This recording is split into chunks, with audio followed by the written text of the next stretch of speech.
అన్న నమస్కారం అన్న. సుపేంద్రన్న చాలా సంతోషం అన్న మిమ్మల్ని ఇన్ని రోజుల తర్వాత కలుసుకోవడం. ఎట్లున్నారన్న శారీరకంగా మానసికంగా బాగున్నారా? బాగున్నా. రైట్, అంటే మీరు బాగున్నారు కానీ మీ నియోజకవర్గ పరిస్థితులు ఎట్లున్నాయంటే కొంత బాగాలేవనే చెప్పుకోవచ్చు. ఎందుకు ఈ మాట అనాల్సి వస్తుంది? నేను ఇంకా నడుస్తూనే ఉంటాయి కదన్నా రాజకీయాలు అన్నప్పుడు. రాజకీయాలు అన్నప్పుడు నడుస్తూనే ఉంటాయి అన్న. తెలంగాణ రాష్ట్రంలో 2-3 రోజుల నుంచి మనం చూస్తున్నాం, నియోజకవర్గాలలో ఏదైనా డిస్కషన్ ఉంది రాష్ట్రంలో అని అంటే కేవలం అది పటాన్చేరు నియోజకవర్గం గురించే మాట్లాడుకుంటున్నారు. ఎందుకు మాట్లాడాల్సి వస్తుంది? కాటా శ్రీనివాస్ గారు కాంగ్రెస్లోనే ఉన్నారు, మైపాల్ రెడ్డి ఎమ్మెల్యే గారు కాంగ్రెస్లోనే ఉన్నారు, అయినా ఎందుకు మాట్లాడాల్సి వస్తుంది? Straight question. అంటే ఇప్పుడు మైపాల్ రెడ్డి గారు మరి కాంగ్రెస్ పార్టీలో రావడం జరిగింది.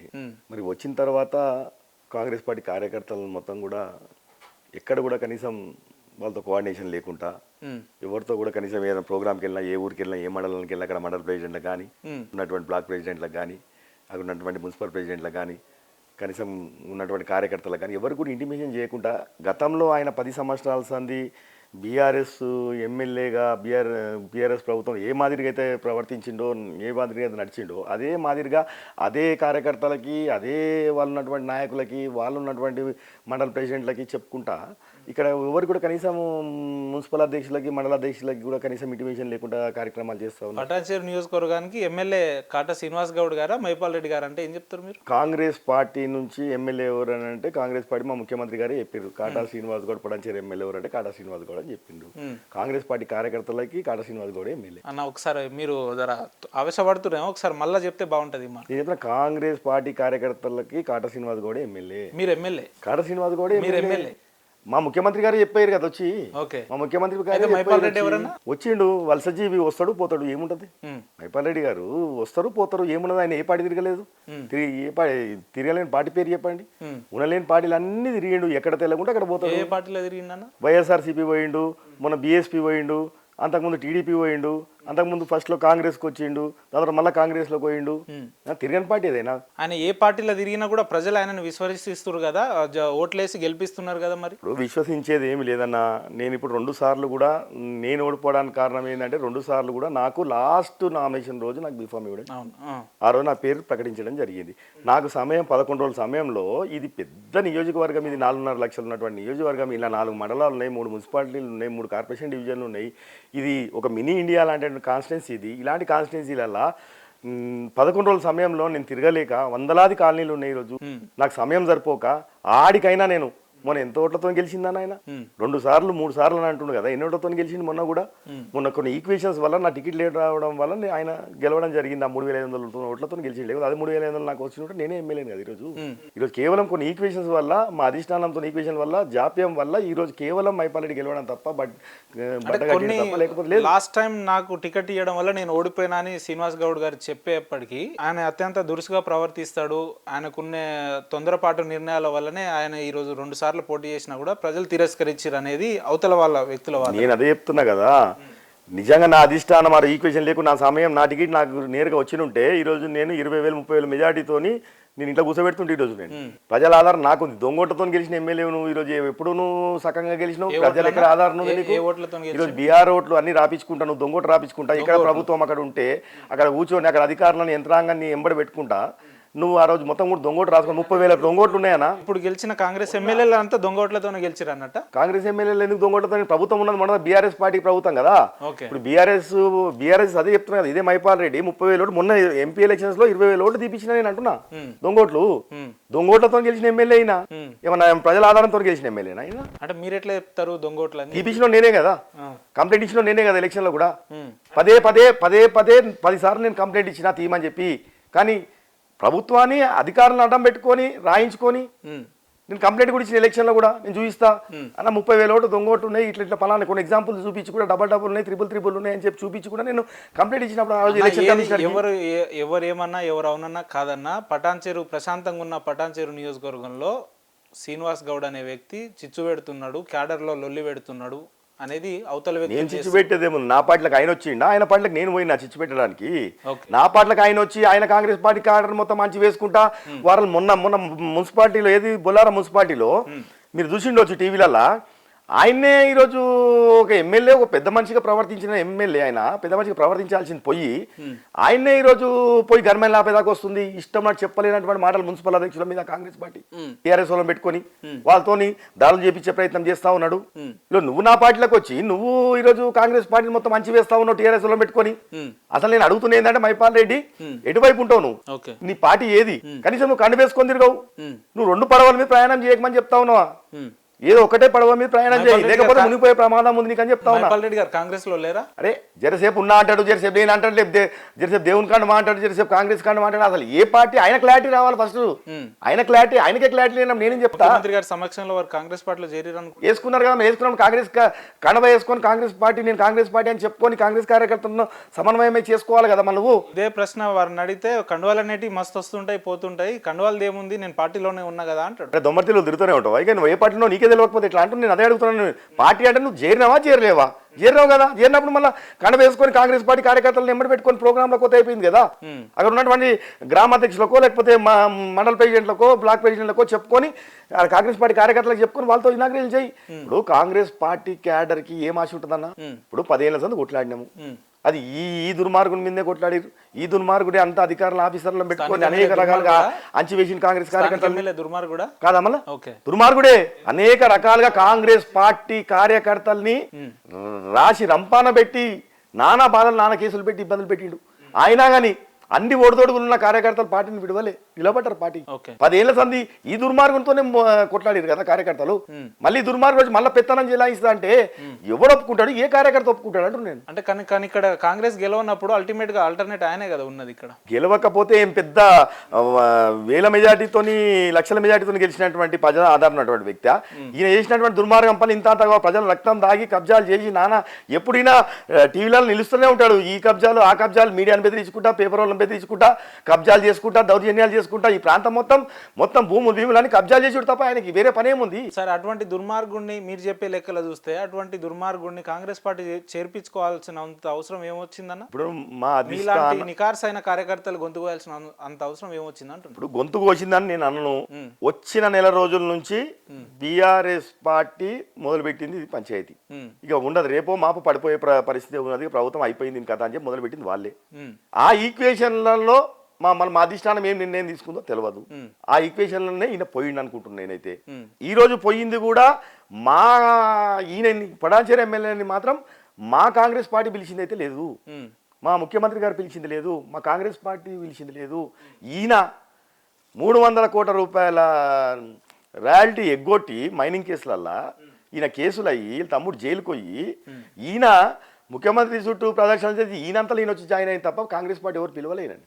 ఆయన స్వార్థం కోసం, ఆయనను బతకడం కోసం, ఆయన చేసినటువంటి అరాజకాల్ని కప్పిపుచ్చడం కోసం ఆయన పార్టీలకి ప్రదర్శనలు తిరిగి పార్టీలకు వచ్చి జాయిన్ అయినా. అంటే ఇట్లా ఎవరు వస్తే వాళ్ళని జాయిన్ చేయించుకుంటుంటారా కాంగ్రెస్ పార్టీ ప్రభుత్వం? జాయిన్ చేయించుకోదు. జాయిన్ ఎందుకు చేసుకుంటే ఆ రోజు మొదలు పెట్టిందే బీఆర్ఎస్ వాళ్ళు అంటున్నా కదా నేను. మొదలు పెట్టిందే వాళ్ళు. ఇక రేపు పడిపోతుంది, మాపు పడిపోతుంది, అది పడిపోతుంది అట్లాంటి వాళ్ళు స్టార్టింగ్లో చేయలేదు. అట్లాంటి మళ్ళీ 2 పార్టీలను మొత్తం విలీనం చేయలేదు. అది ఎల్పి వాళ్ళ ఇష్టం ఉండి వాళ్ళు వస్తారన్నప్పుడు తప్పేమున్నది? ఎవరు పార్టీలో ఎవరైనా పోవచ్చు కదా. మైపాల్ రెడ్డి అనే వ్యక్తి ఎమ్మెల్యే గారు కాంగ్రెస్ పార్టీలో చేరితే కాట సీనన్నకు వచ్చే ఇబ్బంది ఏంది, ఇక్కడ ఉన్న కార్యకర్తలకు వచ్చే ఇబ్బంది ఏంటంటే అదే కదా 10 సంవత్సరాల సంధి కాంగ్రెస్ జెండా పట్టుకొని మోసి ఈరోజు అధికారం వచ్చేదాకా కూడా కార్యకర్త జెండా మోసిండు. పార్టీ వదలడుకున్నప్పుడు కూడా పార్టీ వదలలేడు. అలాంటి కార్యకర్తలకి నువ్వు ఈరోజు వచ్చి పెత్తనం చేసి నేను ఎవరు కూడా చెప్పను, ఏం చేయను, మొత్తం కూడా నా ఇష్టానుసారంగా చేసుకుంటానంటే చెల్లదని చెప్తున్నాను నేను. అందరికి చెప్పి చేసుకోవాలి. కాంగ్రెస్ పార్టీ రేపు పొద్దుగా ఆశ ఉంటుంది కార్యకర్తకి. రేపు నేను స్థానిక సమస్యలు ఉన్నాయి, రేపు నేను గెలవాలనుకుంటాడు. కొట్లాడిన కార్యకర్తకి ఏం ఆశ ఉంటుంది అన్న? రేపు స్థానిక సమస్యలు వస్తే నేను గెలవాలి, వార్డు మెంబర్నో ఒక ఎంపీటీసీనో కౌన్సిలర్గానో గెలవాలని ఆశ ఉంటుంది. కానీ ఈయన దాని మీద నీరు గారుస్తుండు కదా, దాన్ని పార్టీని మొత్తం కూడా డ్యామేజ్ చేస్తుండు కదా. టీఆర్ఎస్ వాళ్ళని పెత్తనం అప్ప చెప్తుండు కదా, వాళ్ళని వేసుకొని తిరుగుతుండు కదా. మరి కాంగ్రెస్ వాడు ఎట్లా గెలవాలని అడుగుతుండు కదా. అదే కదా పంచాయతీ. ప్రభుత్వం కాంగ్రెస్ ప్రభుత్వం, పార్టీ కాంగ్రెస్ పార్టీ. నీకు సమన్వయం ఉండదా? అందులో భాగమే కదా. నువ్వు చెప్పాలి కదా అక్కడ ఉన్నటువంటి మండల ప్రెసిడెంట్కో, మున్సిపల్ ప్రెసిడెంట్కో, బ్లాక్ ప్రెసిడెంట్కో, అయ్యా నేను వస్తున్నా, మీరందరూ కూడా మన కార్యకర్తలకు చెప్పుకోండి, నేను వస్తున్నా, ఇనాగ్రేషన్ చేద్దామని చెప్పుకోవాలి కదా. నువ్వు కనీసం వాళ్ళని పిలిచేది లేదు, వాళ్ళకి చెప్పేది లేదు, వాళ్ళకి ఫోన్ చేసేది లేదు. మీదికి వెళ్ళి మళ్ళీ బీఆర్ఎస్ నాటం పెట్టుకొని ఈయననే కుస్తుపట్ల కోతాడు వాళ్ళ మీదకి, మండల ప్రెసిడెంట్ల మీదకి. ఎక్కడ ఉంది అది? ఎక్కడ పోతుంది? అంటే ఏదైనా శంకుస్థాపనకు ఏదైనా చేయాలంటే మీకు ఇన్ఫర్మేషన్ కావాలన్నా స్థానిక ఎమ్మెల్యే చేయాలంటే అంటే మాకు కోఆర్డినేషన్ చేయరా? అక్కడ ఉన్నటువంటి స్థానికంగా ఉన్నటువంటి అధికారికంగా ఇప్పుడు ప్రజల గ్రామానికి పోతావు ద్వారా ఎన్నికైన ఎమ్మెల్యే అధికారికంగా శిలాఫలకాల మీద ఆయన పేరు ఉంటుంది. ఇనాగ్రేషన్ కి ఆఫీసర్లు చూసుకుంటారు. స్థానిక నాయకులకు ఏం సంబంధం? కట శ్రీనివాస్ గౌడ్ చెప్పమని అనలే నేను. ఓ గ్రామానికి పోతే ఆ గ్రామంలో ఉన్నటువంటి కాంగ్రెస్ పార్టీ అదంతెందుకు నువ్వు కాంగ్రెస్ పార్టీయే కాదు, కాంగ్రెస్ పార్టీ కౌన్సిలర్లో మాజీ కౌన్సిలర్లో మాజీ ఎంపీటీసీలో వాళ్ళకు కూడా చెప్పే పరిస్థితి లేదు కదా. వాళ్ళకే చెప్పాలి కదా. మళ్ళీ పోనీ వాళ్ళకి చెప్తలేవు, మళ్ళీ వీళ్ళందరూ ఎట్లా వస్తున్నారు? నీ మాజీ సర్పంచులు, మాజీ ఎంపీటీసీలు, మాజీ టీఆర్ఎస్ కౌన్సిలర్లు వాళ్ళని ఎందుకు పిలుచుకుంటున్నావు? వాళ్ళ అధ్యక్షులు ఎందుకు వస్తుడు? వాళ్ళెందుకు కార్లు ఎక్కి దిగుతున్నారు? వాళ్ళెందుకు కార్లు ఎక్కించుకొని తిరుగుతున్నారు? వాళ్ళంతా కాంగ్రెస్ లో లేరా ఇప్పుడు? వాళ్ళంతా టీఆర్ఎస్ వాళ్ళే కదా, టీఆర్ఎస్ లో ఉన్నారు కదా. కాంగ్రెస్ లో కూడా రాలే. ఈయన ఎంబడి వచ్చినాడు వాడు, నలుగురు పేరు చెప్పమని చెప్పాను. నీ ఎంబడి తీసుకొచ్చినాడు వాడు. ఎమ్మెల్యే గారు ఎమ్మటి ఎవరు రాలేదా కాంగ్రెస్ లోకి? నలుగురు పేరు చెప్పమని చెప్తున్నా కదా నేనే. సింగల్ ఏక్ నిరంజన్ వచ్చినా జాయిన్ అయినావు నువ్వు. నీ ఎంబడి ఒక క్యాడర్ రాలేదు. ఓకే, నేనేమంటున్నా, వాళ్ళని ఈరోజు బీఆర్ఎస్ వాళ్ళకి ఎట్లా తెలుస్తుంది? బీఆర్ఎస్ వాళ్ళు నీ కార్లు ఎట్లా వస్తున్నారు? బీఆర్ఎస్ వాళ్ళు ఇంట్లో పోయి నువ్వు భోజనాలు ఎట్లా చేస్తున్నావు? బీఆర్ఎస్ వాళ్ళు ఇంట్లో పోయి నువ్వు కూర్చొని ప్రెస్ మీట్ ఎట్లా పెడుతున్నావు? మళ్ళీ కాంగ్రెస్ వాడికి ఎందుకు చెప్తలేవు అని అడుగుతున్నాను. ఎమ్మెల్యే బీఆర్ఎస్ వ్యక్త కాంగ్రెస్ వ్యక్త? ఆయన ప్రవర్తన అదేంటున్నా, ఇళ్ళకి వచ్చినప్పుడు ఒకటే స్టాండ్ మీద ఉండు. నువ్వు ఇళ్ళకి వచ్చినా అంటావు, అట్లనే అక్కడేమో కాంగ్రెస్ పార్టీ అంచి వేస్తా ఉన్నావు, టీఆర్ఎస్ వాళ్ళు పెట్టుకొని చేస్తా ఉన్నావు. కాబట్టి నువ్వు నిర్ణయం తీసుకో. నువ్వు ఏ పార్టీలో రెండు పడవల మీద ప్రయాణం చేయకు, మునిగిపోతావు, నీకే ప్రమాదం అని చెప్తా ఉన్నా. నిలబడితే స్టాండర్డ్ గా ఉండని చెప్తున్నా. నా చెప్పింది అదే నా వర్షను. నువ్వు స్టాండర్డ్ ఉండు. కాంగ్రెస్ పార్టీకి వచ్చినావు కదా, కాంగ్రెస్ పార్టీకి వస్తే కాంగ్రెస్ కండ వేసుకొని కాంగ్రెస్ మీటింగ్లు పెట్టు, కాంగ్రెస్ కార్యకర్తకు చెప్పంటున్నా నేను. ఎందుకన్నా స్థానిక ఎన్నికలు దగ్గర వస్తున్న నేపథ్యంలో నియోజకవర్గంలో ఈ రకమైన చిచ్చు లేపడానికి ఈ యుద్ధ వాతావరణాన్ని ఎవరు క్రియేట్ చేసిరంటే? ఎవరు క్రియేట్ చేసిన? ఆయనే క్రియేట్ చేసిండు. ఇప్పుడు ఒక మున్సిపల్ ప్రెసిడెంట్ మీదకి ఈయననే గన్మెన్ లేపేదాకా ఈ నోటికి వచ్చినట్టు మాటలు చెప్పలేనటువంటి మాటలు మాట్లాడుకుంటే మీదకి పోయే పరిస్థితి ఒక ఎమ్మెల్యే గారు చేయచ్చట్లా. నువ్వు హొందదనంగా ప్రవర్తించాలి కదా. నువ్వు నియోజకవర్గానికి ప్రథమ పౌరుడు లెక్క కదా, నువ్వు ప్రథమ పౌరుడే కదా నువ్వు. మనం ఏం చేయాలి? సరే, ఆడ ఏమన్నా రెండు పార్టీల మధ్యలో ఎప్పటి నుంచో నడుస్తూనే ఉంటుంది. ఒక ఎమ్మెల్యే గారు అన్నప్పుడు అందరూ ఎవరైనా వాళ్ళ వాళ్ళ అభ్యంతరాలు తెలియజేసినప్పుడు నువ్వు పెద్దరికంగా సరే ఏదంటే మళ్ళీ రిపీట్ కాదో, లేకపోతే ఇది జరగదు, నేను కూర్చొని మాట్లాడతాం, మీరు రండి క్యాంప్ ఆఫీస్కి, ఇంకా ముంగట జరగకుండా చూద్దాం, అందరం కలిసి పని చేసుకుందాం, ఈ భావన పోవాలి కదా. ఈయననే కుస్తీపట్ల పోతాడు చెంగ ఎగురుకుంటా. నేను మీ ఇంటర్వ్యూకి వచ్చే ముందు మీ నియోజకవర్గానికి సంబంధించి ఒక వ్యక్తి ఓటర్కి ఫోన్ చేసిన అన్న, నేను ఇంటర్వ్యూకి వస్తున్నా, కాటసీన్ అన్న టైం ఇచ్చిండు, మరి ఏంది పరిస్థితి అని అడిగిన. నేను మా నియోజకవర్గానికి కాట శ్రీనివాస్ గౌడ్ ఎమ్మెల్యేగా అనుకుంటాం మేము, మాకు తెలియదు మైపాల్ రెడ్డి ఎవరో అని చెప్పి ఆ వ్యక్తి అన్నాడు. ఎందుకు ఆ వ్యక్తి ఆ రకంగా ఎందుకు మాట్లాడాల్సి వస్తుంది? ఇక్కడ మీరే ఎమ్మెల్యేగా మీరెందుకు ప్రమోట్ చేసుకుంటున్నారు? నేను నికాసమైనటువంటి కాంగ్రెస్ పార్టీ కార్యకర్తని. పార్టీ ఒడదొడుగులు వచ్చినా ఈయన లెక్క దొమ్మ తిరుగులు తిరగలేదు. నేను పార్టీ నా సర్పంచ్ పదవిని కూడా త్యాగం చేసి కూడా, కానీ పార్టీకి త్యాగం చేసి తప్ప నేను ఎక్కడ కూడా భయపడలేదు, వెనక జరగలేదు. కార్యకర్తలను కడుపులో పెట్టుకొని కాపాడుకుంటూ, జెండాను కాపాడుకుంటూ, మోసుకుంటూ ఈ రోజు ప్రభుత్వం వచ్చేదాకా నిలబడ్డా.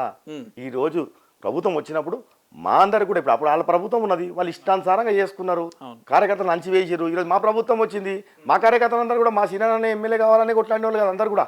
వాళ్ళందరూ కూడా దృష్టిలో కూడా మా సీనానే ఎమ్మెల్యే అనుకుంటారు కదా. మా ప్రభుత్వం వచ్చినప్పుడు ఆయన అఫీషియల్గా ఎమ్మెల్యే ఉండొచ్చు, కానీ కాంగ్రెస్ పార్టీ కార్యకర్తకి నేనే ఎమ్మెల్యే. ఇదైతే మీరు బాటంగా చెప్పగలుగుతారు. చెప్తున్నా కదా, నేనే చెప్తున్నా కదా.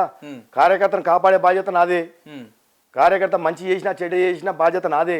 రేపు కార్యకర్తను కూడా రేపు స్థానికంగా గెలిపించే బాధ్యత కూడా నాదే. మీ పైనే ఉంటుంది, నా పైనే ఉంటుంది. నా ఎంబడే కదా వాళ్ళందరూ ప్రయాణం అందరం కలిసి చేసిందే కదా. ఆయన లేక నేను మధ్యలో నాకు ఎక్కడ తెల్లగుంటే అక్కడ 3 సార్లు అయినని నేనేమంటానన్నా, 3 సార్లు నిన్ను బీఆర్ఎస్ పార్టీ కార్యకర్తలు కాలు బల్పం కట్టుకొని ఇంటికి ప్రచారం చేసి నీ పార్టీనో నిన్నో గెలిపించడానికి అయితే గెలిపించారు కదా. నువ్వేం చేసినావు? నట్టేట వదిలిపెట్టి వచ్చినావు.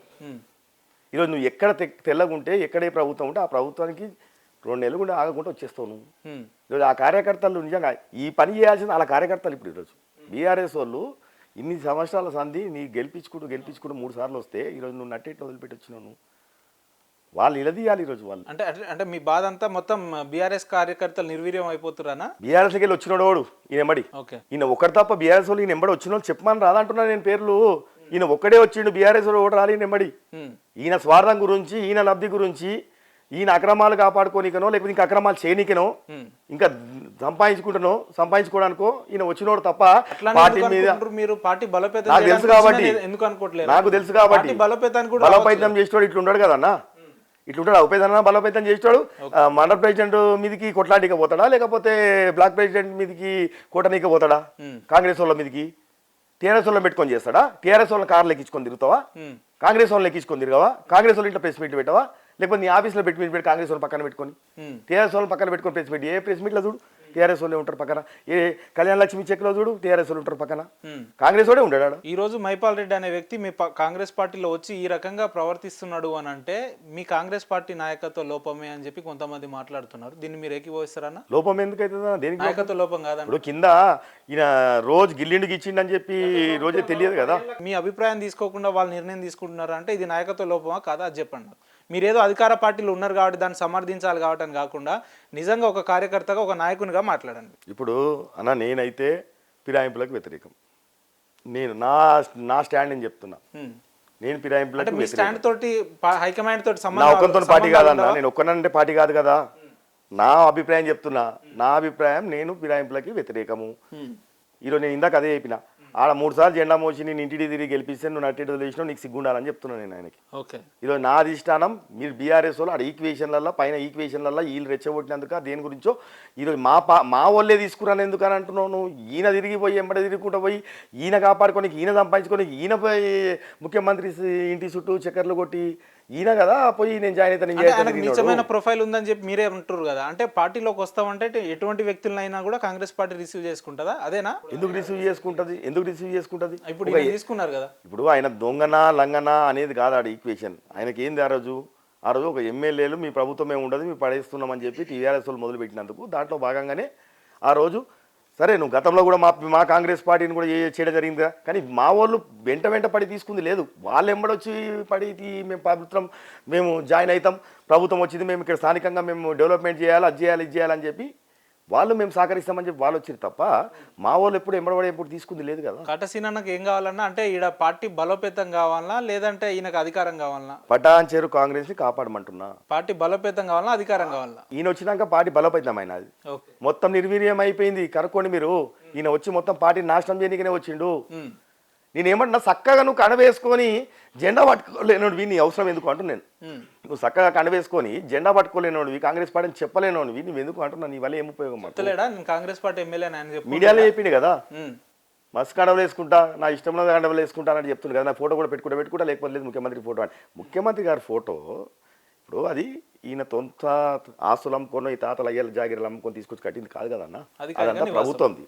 ఏ ప్రభుత్వం వచ్చినప్పుడు ఆ ముఖ్యమంత్రి పెట్టుకోవాలని చెప్పి కనీసం ఇంగిత జ్ఞానం ఉండాలన్నా లేదా నీకు కేసీఆర్ బొమ్మ పెట్టుకుంటే మీకు వచ్చిన ఇబ్బంది, కాంగ్రెస్ క్యాడర్కి వచ్చిన ఇబ్బంది అంటే ప్రభుత్వం వచ్చినప్పుడు ప్రభుత్వ ఆఫీసులలో ముఖ్యమంత్రి ఫోటో పెట్టుకోరా అంటే మాజీ ముఖ్యమంత్రుల ఫోటోలు ఉంటాయి, ఉంటే తప్పేందంటాడు. ముఖ్యమంత్రి ఫోటో పెట్టుకోమంటే నేను ఆలోచన చేస్తా అంటాడు. ఇట్లాంటి వాడు ఎందుకు అంటున్నా నేను అదే అడుగుతున్నా కదా మా అధిష్టానం ఈరోజు. ఇలాంటి వాడు కనివేసుకోలేనోడు, కాంగ్రెస్ పార్టీ అని చెప్పుకోలేనోడు, ముఖ్యమంత్రి గారు ఫోటో పెట్టుకొని ఆలోచన చేస్తా అంటాడు. ఇలాంటి వాడు మనకు అవసరం ఏంది? మనకి ఈయన వల్ల లాభం ఏంది? దశాబ్ద కాలంగా కాంగ్రెస్ పార్టీని నమ్ముకొని ఇదే కాటా శ్రీనివాస్ గారి దంపతులు ఇద్దరు మింగలేక కక్కలేక ఉన్నారు, ఏదో నామమాత్రంగానే ఉన్నారు పార్టీలో. వీళ్ళని నిర్వీర్యం చేస్తుంది హైకమాండే అని చెప్పి చాలా మంది మాట్లాడుతున్నారు. దీన్ని మీరు ఏకీభవిస్తారా? నాకు నా టికెట్ విషయంలో మాత్రం నాకు వాస్తవంగా కూడా మళ్ళీ అది ఈక్వేషన్ల వల్ల జరిగింది. కానీ నాకు నిజంగా కూడా నా అధిష్టానంతో నాకు లేట్ అవ్వడం వల్లనే ఈరోజు ఎమ్మెల్యే కాకలేకపోయినా. ఓకే, నిజంగా నా అధిష్టానం నేరుగా నా టికెట్ నాకు వచ్చి ఉంటే ఈరోజు నేను 20,000 మెజార్టీతో నేను ఎమ్మెల్యే నాన్న. సరే అది ఏ ఈక్వేషన్ జరిగిందా, ఏ పరిస్థితుల్లో ఇన్ని రోజుల నుంచి ఆలోచించడం చేయండి. సార్వత్రిక ఎన్నికలు ఇంకో 5 రోజులు ఉండంగా 10 రోజులు ఉండంగా అంటే చివరి దశ వరకు మిమ్మల్ని టెస్ట్ చేయాల్సిన పరిస్థితి ఎందుకు వచ్చింది? మీరు ఆ రకంగా ఎందుకు తీసుకొచ్చిరా అక్కడి వరకు అంటున్నా. నేను పదే 2 నెలల కింద కూడా గాంధీ భవన్ పోయి కూడా మాట్లాడొచ్చు కదన్నా. గాంధీ భవన్ పోయి కూడా చెప్పొచ్చు కదా. ఇక్కడ ఆ రోజు ఏదైతే టీఆర్ఎస్ ప్రభుత్వం ఉన్నప్పుడు ఈయనది హవా నడుస్తున్నది. ఆ రోజులల్లో ఈయన మామూలు అరాజకం చేస్తారు. ఇక్కడ భూమి కబ్జాలు కానీ కాంగ్రెస్ పార్టీ కార్యక్రమాలు అణచివేసిన విషయం కానీ పేపర్ రోల్ టీవీల మీద ఈయన విరుచుకుపడము, ఈయన బెదిరింపులు కానీ ఆ ఫ్రీ హ్యాండ్ ఇచ్చి నడిపించుకున్న రోజులల్లో ఈయనది ఆ రోజుల నుంచే మళ్ళా ఇవన్నీ ఈయన కథలు. ఈరోజు నేను అవి జరుగుతున్నప్పుడే మేము భయపడలేదు, జనకలే. కానీ 2 నెలల కింద నేను గాంధీ భవన్ పోయి చెప్పడం జరిగింది.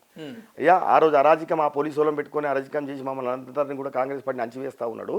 మళ్ళీ అలాంటి వాళ్ళకి మళ్ళీ తీసుకొచ్చి పోస్టింగ్లు ఇస్తూ ఉన్నాడు ఆయన వచ్చిన తర్వాత. మళ్ళీ ఇది కాంగ్రెస్ పార్టీ ప్రమాదం జరగబోతూ ఉంది, కాంగ్రెస్ పార్టీని మొత్తం కూడా అంచివేసే దిశగా నడిపిస్తూ ఉన్నాడు ఈయన.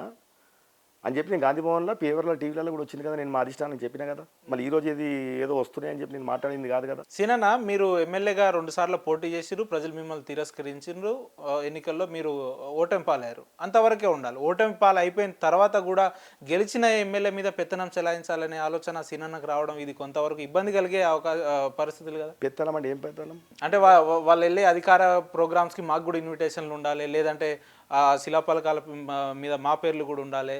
ఏది ఏమైనా మైపాల్ రెడ్డి అనే వ్యక్తి అధికారికంగా ఈ నియోజకవర్గంలో తిరగడం వారు శ్రీనివాస్ గౌడ్ గారు ఓర్చుకుంటలేడు అనేది కాదన్నాడు. ఎవడన్నా కాదన్నాడా? ఎవడన్నా అన్నం తింటోడు రాజకీయం చేసేవాడు పేర్లు రాయమని చెప్తాడు ఎవడన్నా? ఎవడు చెప్పాడు కదా. దానికి నేను ఎప్పుడు ఆ విషయంలో మైపాల్ రెడ్డి గారు ఎమ్మెల్యే అనేదాన్ని మీరు యాక్సెప్ట్ చేస్తున్నారా, చేయట్లేరా? ఏమన్నా నేను ఇందాక నేను చెప్పింది క్లారిటీగా చెప్పిన. దేనికి చెప్పినా నేను పెద్ద నేను క్లారిటీ చెప్పిన. నా కాంగ్రెస్ పార్టీ కార్యకర్తలు ఎవరైనా వాళ్ళకి నేనే ఎమ్మెల్యేనా? అట్లా ఉండదు కదా రాజ్యాంగంలో. గెలిచిన వాళ్ళకే అధికారాలు ఉంటాయి కదా. ఎవరు నేను చెయ్యమని అంటున్నా, నేను కాదనట్లేదు కదా. కానీ నేను ఏమంటున్నా, కాంగ్రెస్ పార్టీలకు నువ్వు వచ్చినా అంటున్నావు కాబట్టి కాంగ్రెస్ కార్యకర్తలకు అయితే ఇంటిమేట్ చేయాలి కదా, సమన్వయం చేసుకోవాలి కదా. వాళ్ళు రేపు పొద్దుగాలు గెలవాలనుకుంటారు కదా. స్థానిక సభలో మాకు కూడా ఆశ ఉంటుంది కదా. 10 ఏళ్ళ సంది జెండా మోసినప్పుడు వాళ్ళకు కూడా ఏదో గెలవాలనుకుంటారు కదా.